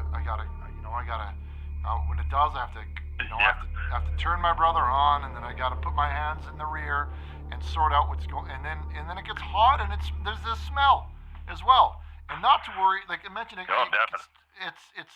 not good. But since we switched to the white model, my white brother's been far better at working by far. Well, I'm happy to hear that, Richard. Yeah. I wanted to know, my wife and I have some lifetime reservations at Jim Baker's Heritage USA. I was wondering if we could transfer those to get a place on the Ark, get a seat on the Ark, if that would be possible. Because these are lifetime reservations. We're supposed to be able to take a trip to Heritage USA at least once a year. No. Very valuable. Can't do that. Oh, well, I'm sorry to hear that. Yeah, I did have a serious note. Okay, well, I did have a serious note on the kids' cabin a couple of weeks ago. You had a picture of a family called the Mateo family, and that actually was the Chris Watts family. I don't know if you're familiar with Mr. Watts, but Mr. Watts murdered his pregnant wife and his 2 children who were pictured in that picture, a 4-year-old daughter and a 3-year-old daughter, and dropped them into a big oil canister out there in Colorado. He's now rotting away in prison in Wisconsin. But yeah, that was not the Mateo family. That was the Chris Watts family. Unfortunately, in that kids cabin photo, I hope you don't face a lawsuit in that. I also wanted to know. We didn't know, like the what it is people send in photos and we show them on the program. We don't always, we can't check all of them. So we take them at their word. So if there was a misunderstanding, if there was a misunderstanding here, it was not intentional. I'm not trying to make fun of the dead. I'm not trying to make fun of the family, the dead family. I'm not looking to make fun of the dead family. Okay.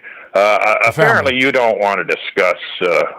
Apparently, you do not want to discuss, and I don't want to say this because I don't want you to cut me off. But apparently, you don't want to discuss the fact that Leroy Sinclair is loading up natural poison gas to release into your studio there. And has been doing this for the last couple of weeks. He's been threatening. He's been threatening me with a long time, for years now, about how he's going to come and beat me up and things like that. And I'm not worried about it. Because, he says that he's going to put a curse, But let me tell you, I'll tell you something right now. I don't believe in curses, okay? And I don't believe in no Native American magic. There's no such thing. And if there was, then why would they all choose to live on those reservations? They wouldn't choose that. They'd probably choose to be playing in the NBA, and they'd probably be choosing to do things that are way better than that. So I don't believe it. Or they could star in One Flew Over the Cuckoo's Nest too. They could, and I watched an actor's role in. Yeah, I watched that movie with Kevin Costner. It was called Dances with Wolves, right? I watched that movie. Oh, okay. And it looked to me like when Kevin Costner's character visited them, that they weren't very advanced at all. You know what I mean? They didn't even have concept of ownership. So, you got to factor that in here. So he's at least 100 years of evolution behind the rest of us. And I'm not going to say that I'm better than him because of that, but a little bit. Well, I think Leroy's all talk and no action. Although he has been intercepting your signal quite a bit here over the last couple of shows. What do you mean?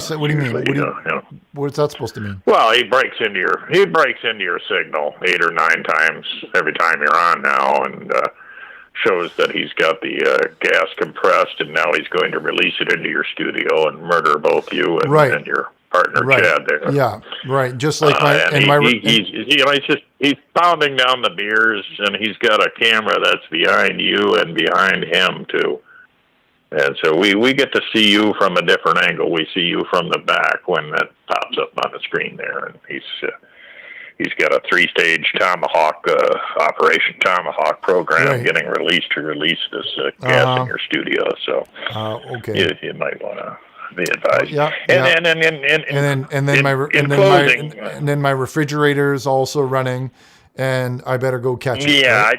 I didn't want to upset you with that. So okay. Anyway, I want that picture of that horse behind you, and I'd also like some of the things off of those ads, on your TV station there, like the Pistain mattress and the dog toaster. I'd like to get that, and if there's some way you could send that to me, and I like that poncho too, because that really looks hot on that dude. So if I could get those, that'd be great. Another joker, huh? So good. Another funny guy, hey? Funny guy? Not a joker. I just said, your ads, your TV. Another funny guy. The wise guy, huh? Yeah. Yeah. Well, I tried to be nice, but you know how that goes. Yeah, exactly. But okay, well, good luck with the good luck with the gas, and you have a great week, Richard. It's nice watching you again. Okay. Yep. Thanks for the good. new show. Yeah. Sounds great. Go fuck yourself. Yeah.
Time that I'm going to be on the show looking like a goddamn idiot. I said screen the calls, Chad.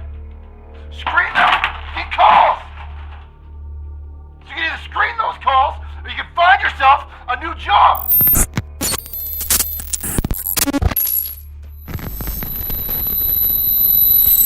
Back to Bed Bath & Beyond or wherever you came from. Because I'm not having none of it. Screen the calls or you're fired.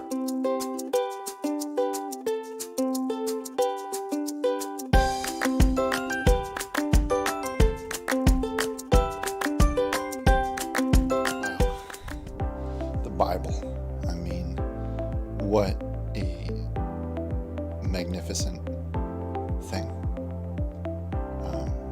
The Bible has many, like a book, it's a book. It's kind of like a book. The Bible's kind of like a book.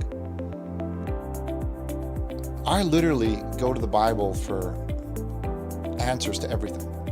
Just this morning, I woke up and I was wondering, what should I eat? Should I have for food? And then when I opened it I just cracked it like that, just like this. And right there on page 74, it said eggs.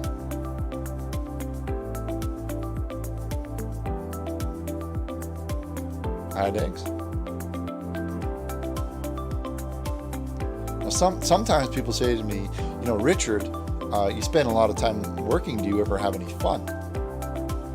And yeah, like there's times where me and Chad will just sit in a chair and we'll just quickly just say our top favorite people in the Bible. It'll just be like Peter, John, Jake, Joseph, Mary, and it's kind of a fun game that we'd like to play.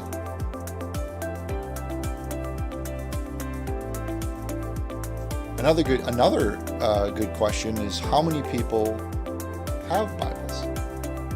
How many people own them? Well, you're probably surprised to know that there are over 70 million Bibles on planet Earth as of today. I go to schools a lot and I work with kids, specifically teens, because I that's a good time while they're learning about their bodies. I'm learning from them, and it's easier to teach somebody about the Bible once they kind of have a better sense of their own body.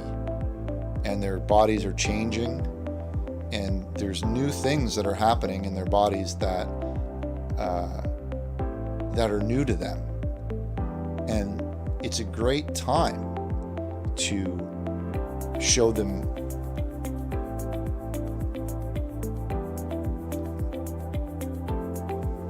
the Bible. Now, sometimes people will say that, the Bible isn't their thing. Why? Richard, why should I read the Bible? And my response is always the same. Like life is like a dance floor, and God is the DJ. I mean, it's all in there. It's interesting to me in a way that's not good or bad.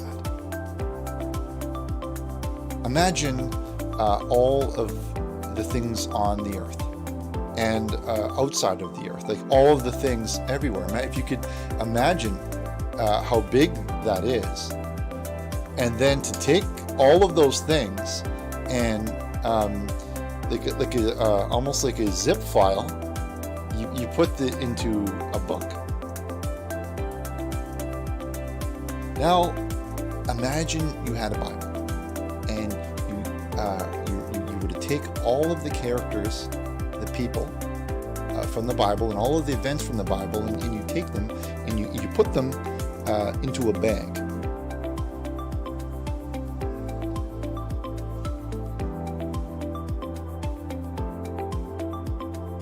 The best part of the Bible for me is the exploration. It's like, what is this? Like you want to get your fingers in there and you want to feel around because it's mysterious, right? Like it's big and it's dark and it's like kind of like when you're going on a date and you're meeting a new person, and they've got an inside and an outside, and you kind of want to know what's on the inside. So you want to get your fingers in there, and you want to read it and feel what's happening, going on inside them and inside of their bodies. Like you'd want to explore the Bible and get a sense what's going on inside of its body. The time. Glorious day. I'm Councilwoman Dr. Renee Baskerville, and I'm very excited to share this news with you. Once again, the Township of Montclair will be partnering with City Green Veggie Mobile Truck. We'll be coming into the south end of Montclair to the Community Saving Bank parking lot located at 323 Orange Road to bring fresh fruits and vegetables, flowers, honey, eggs, and other opportunities to the Township of Montclair. We're so excited to join our partners, Hackensack Meridian Mountainside Healthcare, along with the Partners for Health. Partners for Health do so many things in our township to make. We want to find out some things about you. I understand that you have a very interesting background. So let's talk about you. Let's see. First off, let's go back to where you were born and when. I was born in Boston, Massachusetts. You can still hear my accent. And it was November 9th, 1930. 1930, so doing the math. Okay, yeah. So that makes you 88. Yes. Okay.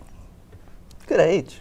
It's as long as I can get up out of bed, stand up, and walk, it's a great age. That's a number I want to see. I hope you do. I hope you do. So when did you come to Montclair? And what was that brought you here?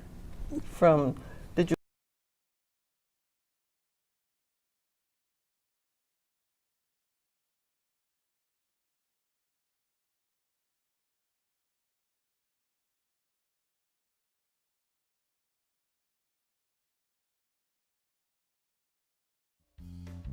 It's not fake.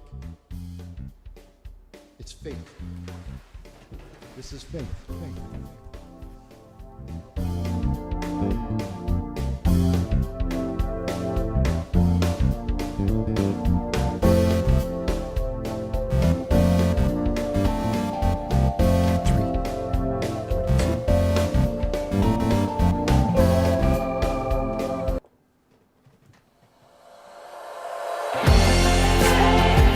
Hello, everyone, and welcome back to the Ark on Montclair Public Access, TOS TV3. I'm your host, Richard Burnish, and we're just about an hour and a half into our stream.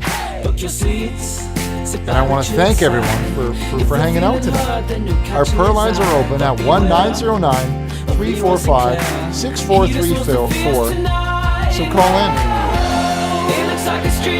call in. Let's take a minute here to say hi to everyone in the chat here. Who do we see? We see Lewis. Welcome, Lewis and Woody. Some familiar faces going on in the room here. And Aaron and Jay Carpet. That's a cool name, eh, Chad? Can we get a shout out to... Don't shout that out. Hashpipe Richard does not love weed. More like it.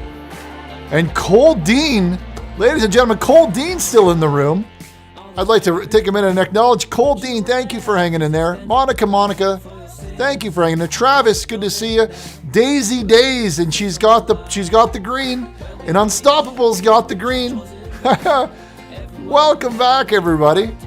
And HP Picasso, and Austin, and Seth, and Jetno, and who else? What am I forgetting here? Liberty, and Matty Boy Anderson, and Christopher Bevins, and Zoxtos, and Max Blasto, and Will, and Jay Iceman Oz, and Monica, we said you again, and Leo, and Bobby McMillan, and Addison King, and Warren, and Mr. Walla Walla, and Harry, and De Facto Leader, and Foosh, and Drew Feet, and Killology, and Lizard, and Sumerian Ape, like a monkey, and Dense Cabbage, and Littlefoot, and Dave S., and Steven, and Steve Rose, and Will, and Joshua Farmer, and Warren, and Nicholas Dunaway, and everyone.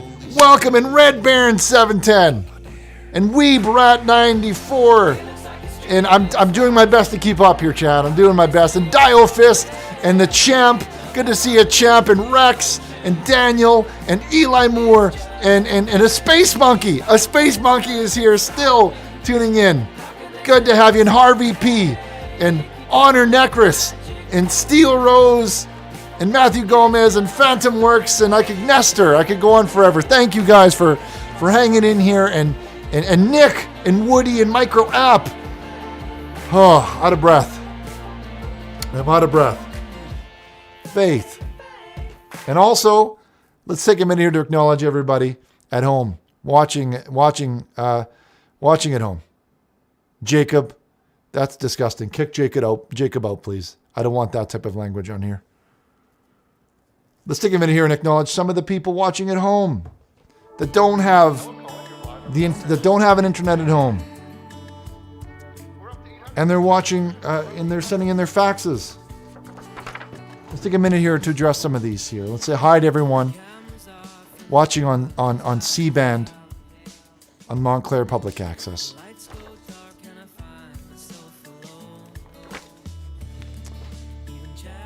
This one says, Richie, your positive attitude is contagious.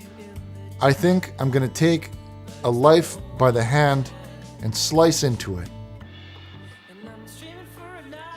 Well, you should. Live your life large and apologize to no one. And that's from Juice. It just says Juice. It just says Juice. And this one comes in from Donald J. Trump. It's probably not really, but hi, Richard. We set up voting booths for your church. Remember, if the votes for Pedro Joe aren't thrown out, I'll be suing you over the loan of $1 million. I'm counting on you, Richie. Well, we're not very political on this show. So, I don't, if this is really from Donald Trump and he's really watching the show, will I say hello? But I don't think this is. I think that's someone trying to do prank. We have one coming in from Max. Hi, Richard. I'm your hacker. In order to stop me, I demand $1 million. And to be whipped with the fly swatter on your bare A.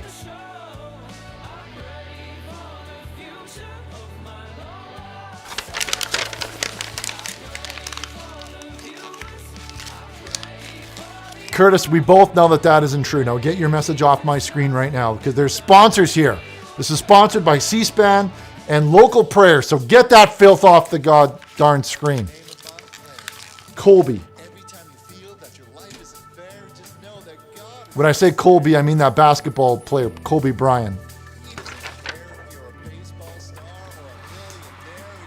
This one comes in from Wholesome Family Man, who says, "Hello, Richard. I'm at my church right now, and some of the local kids are gathered around watching the show. We get the show all the way out here in Chernobyl, Russia. Igor, Vladimir, and Sven say hi." Look at that. The show's reaching all around the world. And this is what I'm telling you guys when I say the show is going around the world. Everybody is watching this. Okay, you're a part of this. Well, they're going to look back and you're going to be able to say that you were here at the beginning. You were here for the start. This one comes in from Mike Latoris. Mike Latoris says, "Thank you, Richard, for the Neon Bible." Well, you're welcome. It saved my life. 2 years ago, I was doing man-to-man action, and I wiped back to front. After reading the Neon Bible, I suppressed my sexuality, and I'm now married to a woman, and I poop standing up. Thank you. Well, I agree with everything you say here, except the poop standing up part's a little strange, but I'm not here to judge.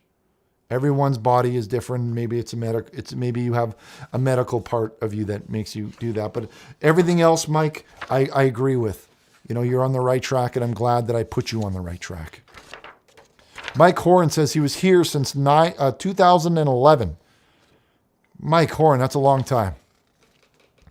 This comes in from Big Daddy, who says, "I can't wait for Casey to take an entire glizzy, WHOLE.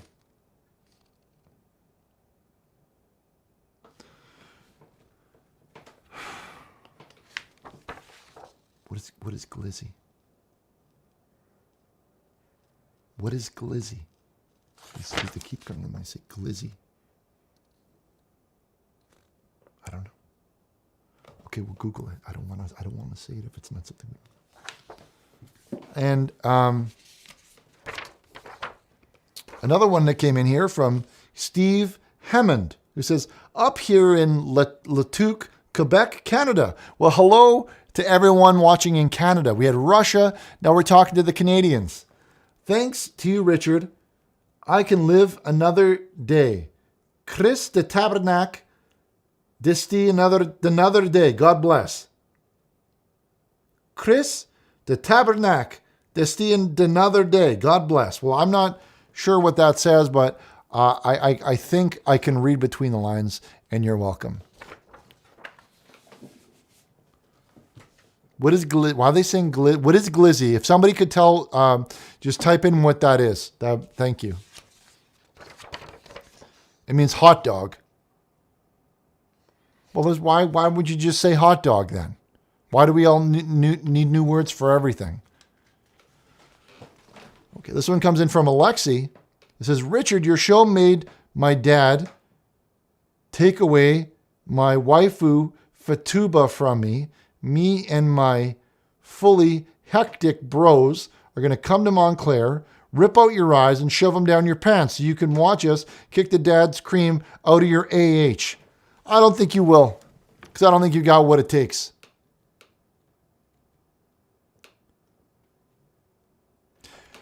"The girl next door is being violently railed, and the banging on the wall is peeing me off. How do I... What did that say, Chad? What is rail? What is doing rails? Are they riding pipe? Tell them to knock it off. I did that the other day. There was these kids riding pipe at the church on the cripple handicap ramp, and I told them to quit it. But anyway, you know what? I'm looking at you guys, and you're all wearing these tracksuits. like your athletes, when you look like your bodies look like they're a bag of milk. Not afraid. Not afraid of that. In the least bit. Your milk bodies, milkman. Glorious day, Richard. Join me on the crusade to eliminate frat dudes. Seriously, though. King, you dingus.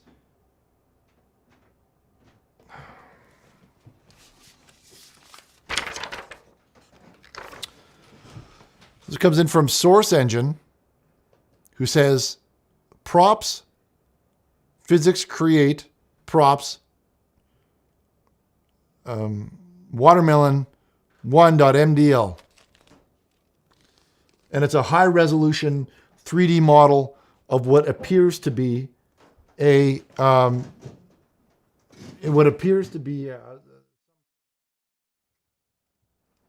a melon of some sort. Like some sort of mesh geometry melon. Like a 3D graphics thing, like something that John Carmack would make.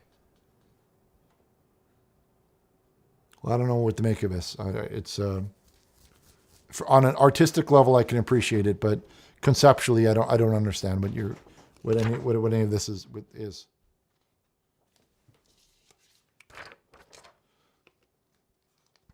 do one more here. Concerned viewer, if Richard doesn't recognize the Pope, then why does he accept PayPal donations? Well, I don't recognize the Pope. Because he may have cut it 100, 200 years ago when there wasn't a lot of room in heaven. But heaven's pretty full at this point. Okay? And if you follow his teachings, that was probably fine hundreds of years ago when there's a lot of room. Back when you could be your standard Christian, but just being a regular Christian doesn't cut it anymore. That's not enough. There's not a lot of space left. You're going to want to do more. And PayPal is the safest way to accept these donations, okay? So that's why. Because we could do disputes. You can't do disputes at other... We can't do disputes. We're going to open up the lines with our next call here. Let's hop over to line 11, where we have our next call lined up. Hello and welcome to the program. Richard. Caller, welcome to the show. Richard, what are we going to do? Well, I'm going to ask you what's up, and we're going to have a small conversation about, you've got 2 minutes, and we can talk about maybe what's bothering you. You could tell me maybe about your... Okay, Richard, listen, I don't have time for this. I don't have time for this, Richard. I don't have time for this. Okay, you killed our dog, first of all. Second of all, that's not the problem. That's not the problem. The E, he's out of town, and I have to be the one who tells him, okay? Because I know you're not going to do anything for us to help us. I just told... No, Richard, you killed our dog. You killed our dog. You need to help me. You need to help me. This is your doing. You need to take responsibility for it. If you had shown proper documentation, you could have picked up that dog. Richard, I'm past that. I am past that. I am past that. You killed him. This is your responsibility. Do you hear what I'm saying, Richard? Do you want a rug? Do you understand? How much? Do you want a rug? I How got much? I got a guy. And normally he charges a lot for these rugs. But I'm willing to give listening. you listen, if I can get you a rug, I can't say for free because they're very expensive. But if we can get this if we can get you a rug to the tune of $100, how does that sound? 2.0. Richard. Rug Richard, 2. I don't know. Rug 2.0. Okay, well, let's make a deal here. What's your name? It's Zill. Zill. Okay, let's make a deal here. You're gonna want to have this rug. It's a high quality rug. The dog's already dead. Okay, now we can sit here and we can point fingers at each other and say it was my fault because I didn't feed him, or it's Chad's fault because he didn't feed him. Frankly, I think it's Chad's fault because I'm a busy man. I got a lot of things going on. But anyway, the dog is dead. Now where are we going to go from here? A dog is dead. A dog is dead. Now a dog is dead. We could either make a good rug out of this and everyone's happy, or we can sit around and boo-hoo about the dead dog, because I got people in the chat offering me cash for that rug. They're saying he just texted me asking how the dog is. Okay, Richard. Well, let's. Okay. Hey, listen. Dick Bird, Gay Tit. Oh yeah. Listen. Let's make a deal. Let's make a deal. No, I'm not listening. I'm tired of listening. Richard, you're making no sense. No. I'll make no, a Richard, deal. You're making no sense. Listen. I don't want a dog rug. What is he going to do with that? Okay. He's not a necrophiliac, Richard. Well, okay, how about this? You tell him that I still have the dog and it's fine. Okay, you say everything's okay. Then you and me make a side. Yeah. And what if he asks for proof? Then I'll delay. I'll delay it. Listen. And then you and I, we sell the dog rug and we'll split it 50-50. And he doesn't know. Then we'll get another. He knows how that dog feels, Richard. I can't just buy another one. He knows how it feels. We'll get another rubbish dog. We'll get a little trash boy, and then we'll call that trash boy. What's his name? What's the dog's name? We'll call that little trash boy the same Richard, name. that's not even important. Okay. But then we're talking about how the dog feels. Okay. Dog's the dead. big juicy dog wiener. Dead. The dog Annis. He knows how it feels, Richard. I can't just buy another dog. Well, I'm trying to help you here. I'm trying to cut you. I think it's a good deal. You and Leroy both don't know a good deal when it's being offered to you. Now what are your options here? I don't know, Richard. I don't know. I'm worried. I don't know what I'm going to do. You either got a dead dog, and oh no. Richard, what the fuck happened to my dog, you piece of shit? What's all this?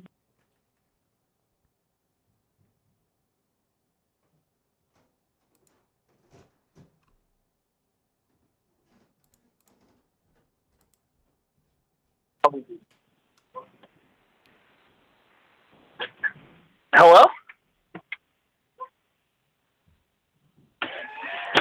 Dog rug is for sale. If anyone who is interested in dog rug, I want you to go to richardburnish.org, and then we could work out a deal for the rug, because we got a fresh one due to some unfortunate circumstances. Fresh one. Hello, caller. Welcome to the program. Hi, Richard. You might recognize my voice. It's your pharmacist. Nope. I haven't been able to get a hold of you for a little bit now. You owe me a 60 for the court. No? You know what I'm talking about? What? You know, I'm your pharmacist. I'm not going to say my name, but you know who we met in prison. You last week you got some of the holy herb from me, and I haven't been able to get a hold of you, Richard. I don't know what's going on. Trying to flake out?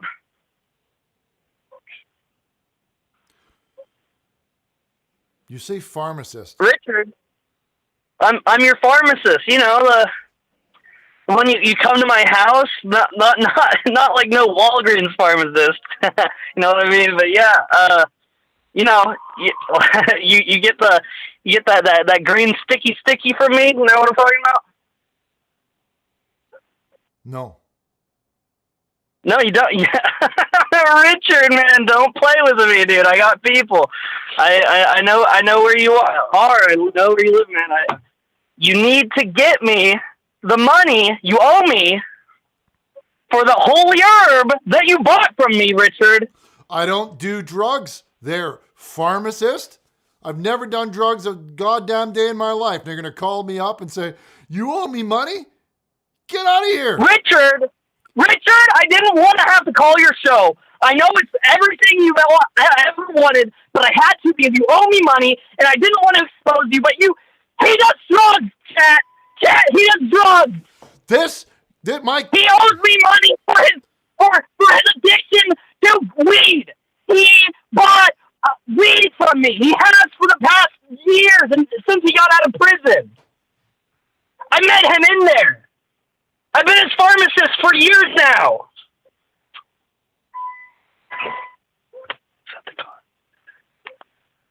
Richard.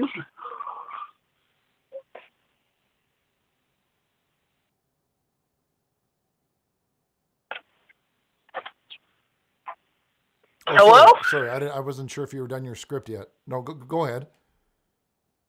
I'm just wondering, when are you going to pay me back? You know I have connections, Richard.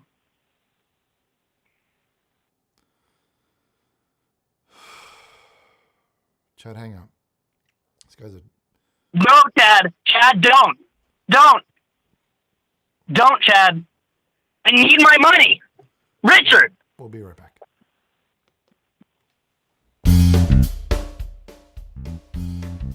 It's not fake. He owes me money, guys. He owes me money.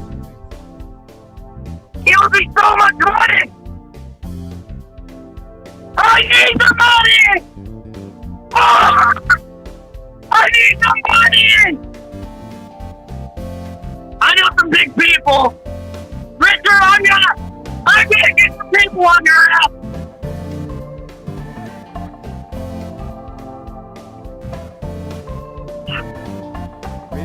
Man! You're dead, Richard! Richard! You're dead against your last week! Your last dream, even! Don't expect any more from Richard Burnish!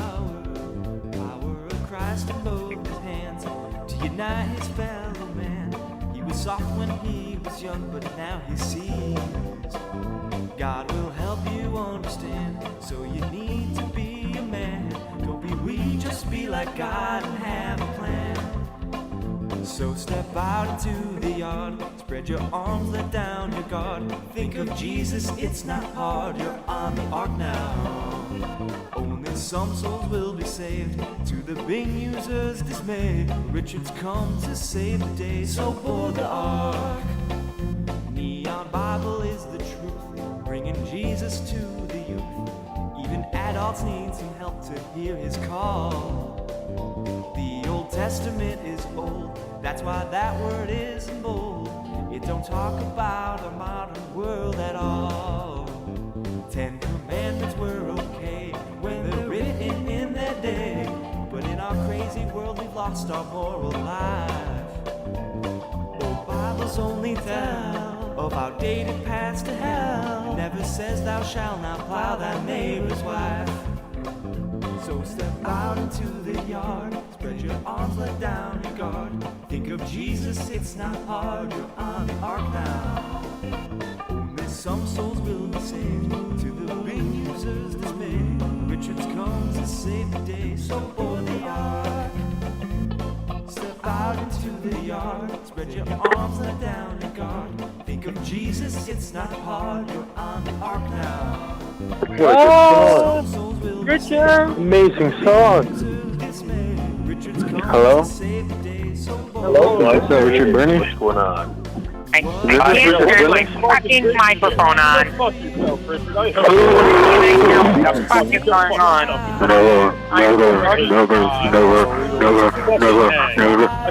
Never. Bro, why are you saying the N, bro? You cunt. Why the fuck are you saying N? You fucking on, you better do it. Wait, did he say N? You can't say N. I want to talk to Richard. Me too. Fuck you. I want to talk to Richard too. We don't all get what we want. You son of a bitch. Go fuck yourself. Fuck you. You're doing Frank. Fuck you. Fuck you, Franker. Are you Chad? Keep my ass in my foreskin, you motherfucker. I need help. Fuck my dick. Also, Richard, go fuck yourself too. I'm a doctor. I can help you. What do you need? Some souls will be saved, to the big user's dismay. Richard's come to save What do you need? the day, so board the ark. I'm a doctor. Hello? Oh, okay, well, fuck you too. Fuck you, Richard, you son of a bitch. So many of you are eating your seed. Sow your seed. Don't eat your seed. Sow your seed. Don't eat your seed.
Hello, everyone.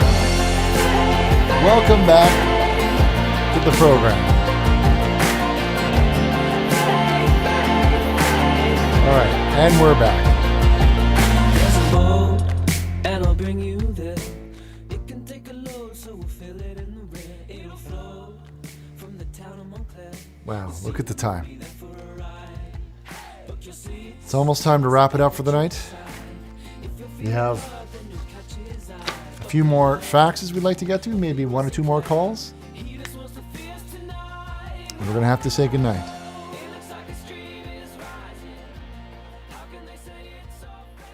Our prayer lines are open.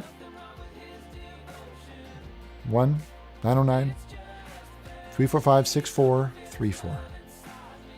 Let's take a look at our fax machine here, where we have some things lined up. Like this one here that comes in from Max. He says, Richard, I know you stole my flashlight. Give it back to me or else I'll keep hacking you. Well,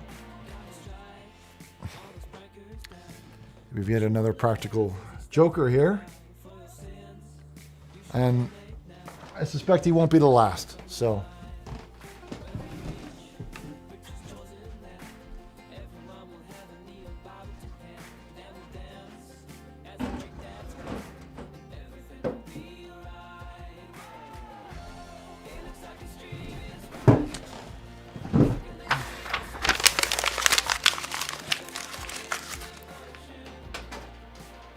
Colby.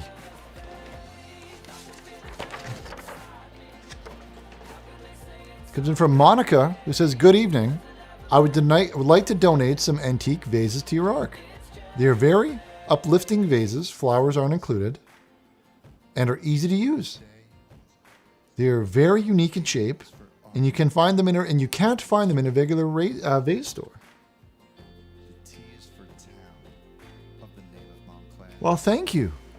That would be very great, Monica. Like, that would be perfect. Thank you for your offer, and I'm going to take you up on this. We love flowers. Chad and I both love flowers, and I think they'd really brighten the place up. So send us, go to the website and send us an email. Click the contact section, and then you can reach out to us, and we can find out more information of how we could arrange a pickup. This comes in from Over Deansy. He says, Mama, I just broke an egg, put a whisk against his oak, tapped his insides. Now he's broke. Mama, lunch had just begun, but now I've gone and laid it all an egg. Mama, ooh, didn't mean to make you fry. If I'm not an egg again this time tomorrow, carry egg, carry egg. And that is a poem by Over Deansy.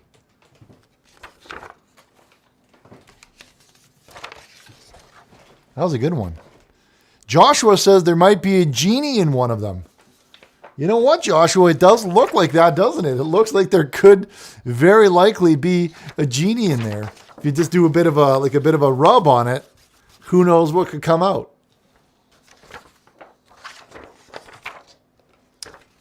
So it comes in, says, "Hi, Richard. Love the show and love the kids' cabin. Can't wait for your ark to arrive at my island when it's complete and filled with those tasty treats. I have you marked down in my flight logs for a trip number 86. See you soon, Richard."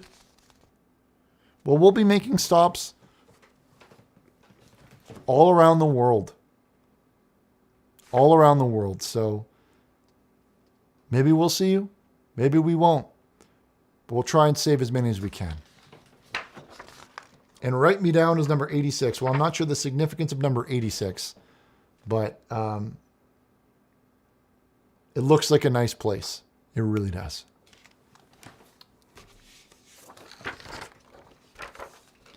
This comes in from Kahib Nurmagomedov. Says, "I won. I smash Geth round 2. Khabib is come to make smash of you, Richard. Prepare your anos." And he's dressed up like a helicopter pilot for Halloween or something like that. Prepare your anos. Well, thank you for your donation. Thank you. This comes in from Dave S. He says, "Richard, once I tried to run and hide, but Jesus came me and found me, and he touched me down inside." Well, I think he touched all of us down inside, Dave, really. That's why we're all here. That's why we're all together. "He is like a Mountie. He always gets his man, and he'll zap you any way he can." He is like a Mountie, and he always gets his man, and he'll zap you any way he can. By David S. I like that one rhymed, Chad. What do you think of that one? That one had a bit of a rhyme to it.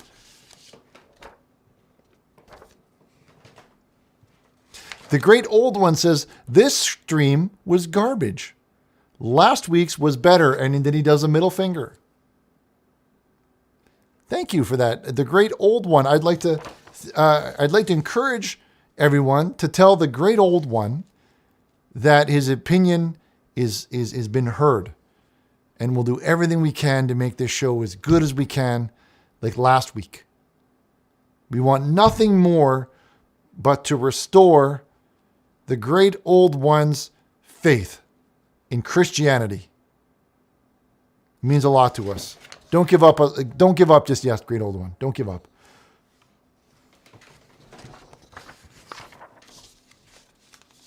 No more shows like this. The Great Old One wants no more like this. This is a bad show, and it wasn't. This stream is garbage. And he said it again. He said, "This stream was garbage. Last week was better." He said it twice now. So that's how you know he means it.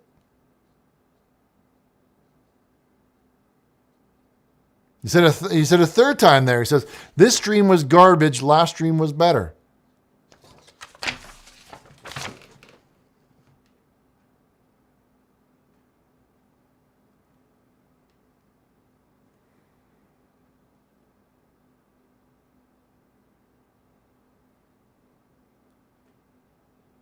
This stream was garbage. This stream was garbage. This stream was garbage. I'm reading it over and over. Was it garbage?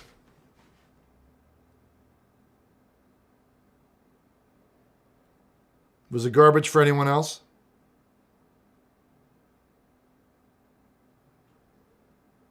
Yeah. Okay. All right. Well, how about we finish off these last couple of faxes, and then we try something that'll turn his opinion around. Maybe he's heard of something called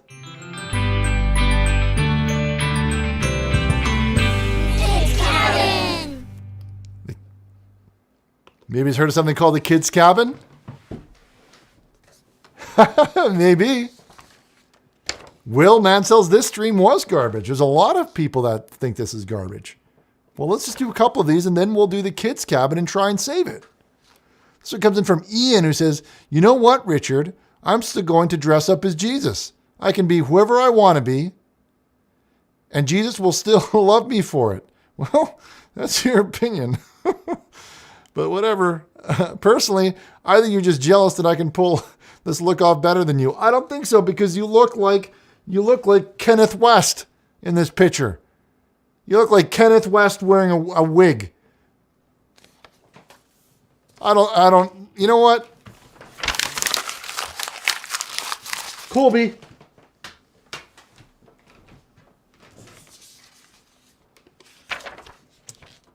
Okay, Detective Soul Edcock says, Richard, last episode of your show, a few of my messages got through, I see. You flipped me off the bird both times. Very unholy. I would never do anything like that. Plus, you guys haven't called me back. This lawsuit, this brother lawsuit, info I have is serious SH thing T. It could take down the brother corporation. Well, you look like one of those characters from a How to Train Your Dragon movie. Doesn't look like a real man. You look like computer graphics.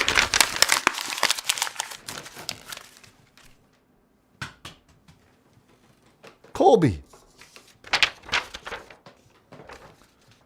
Jordy says, hi, Richard. Big fan of the show.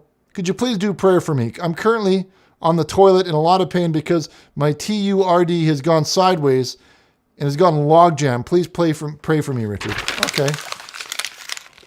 Well, I'd love to pray for you, but you know what? The show's garbage. This show's trash. And there's no, we can't do any prayers on a trash show like this. So let's just go to the kids' cabin here. There we go. Kids' cabin. And let's do our next section called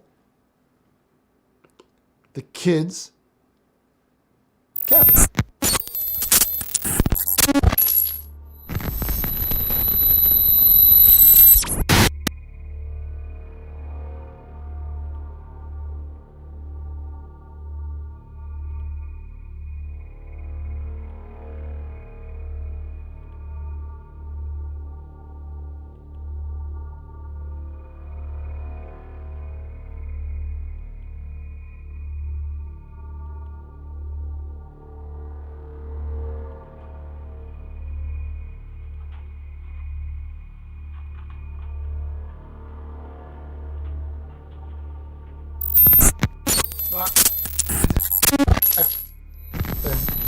And else that has an opinion like that, but you know what? Let's just do it. I would love nothing more than to have this show not be garbage, and let's do the kids' cabin. Kids' cabin. The kids' cabin. The kids' cabin. Our favorite part of the show. We all love the kids' cabin, and we all love recognizing everyone in this community, whether you're an adult or a kid, it doesn't matter. But since this show is trash and not as good as the last show, Kids Cabin is canceled. Thank you and good night. Hello, Colin. You're live on the program. We're up to 800. Chat. We're up to 800.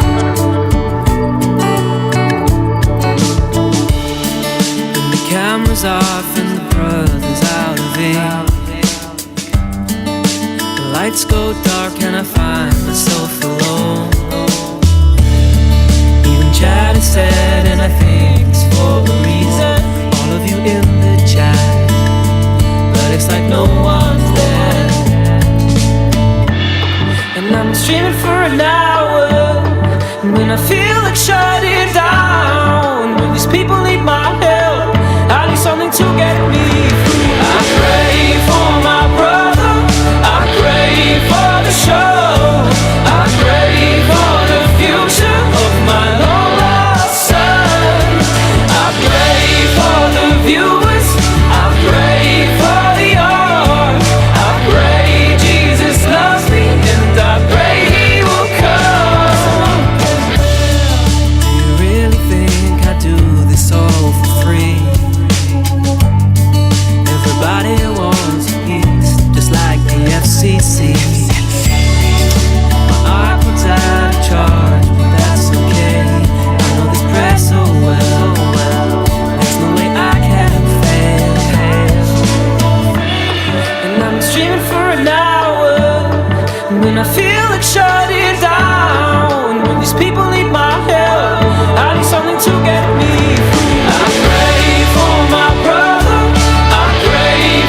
prayer of the name of Montclair.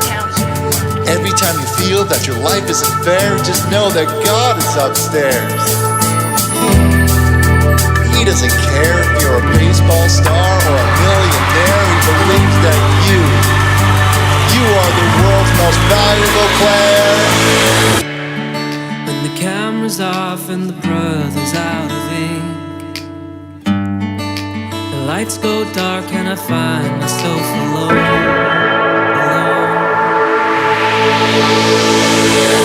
I pray for my brother, I pray for the show, I pray for the future of my lost soul. I pray for the viewers, I pray for the all. I pray Jesus loves me and I pray he will come. It's a monk that prays, it's a monk that prays, it's a monk that prays, it's a monk that prays, it's a monk that prays, it's a monk that prays, it's a monk that prays, it's a monk that prays, it's a monk that prays, it's a monk that prays, it's a monk that prays, it's a monk that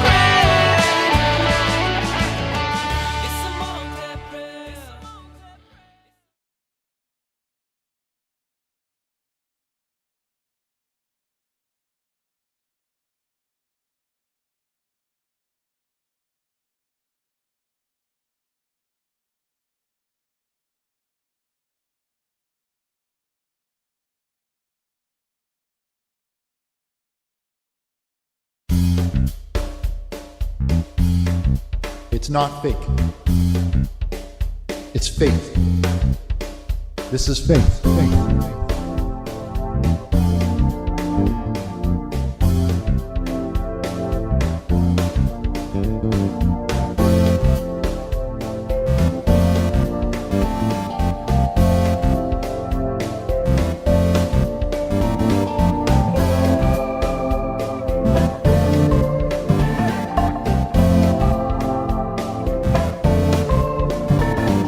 Richard was a man who devised a simple plan to bring together all the souls around him.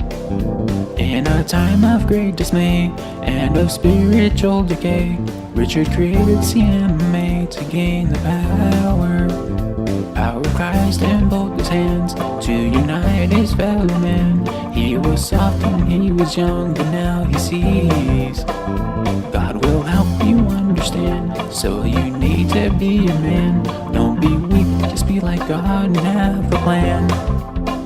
I want to come to your ark and take you where it's really dark. Gonna spread them doors real wide, gonna have to slide inside. Richard, I'm your biggest fan, so come on, just be a man. And take it up the ass like a good guy. You know I'ma give you good tap and there's nowhere you can hide. Gonna have to pin you to the floor because I'm hard and you're a soft guy. Flowing to the beat like my stroke game. Why you gotta fuck around? Oh, he is super lame. Shove that cross on my ass and you're gonna make me go insane. And yeah, I watch Brazzers, but it ain't a hazard. Fuck Christ plug, you ain't got the answers. Me and you together, I call that a bed breaker. Touching on your soul just like I'm 2-pack shaker. Top or bottom, it doesn't even matter. Give you that don't bleed, but the walls didn't matter. Receiver was just back as I shit to be looking at me. Fucking them like a cyber, send it back with no damage. Clapping them cheeks like bitch. Ooh, he be sucking that dick. Yeah. Richard sucks balls.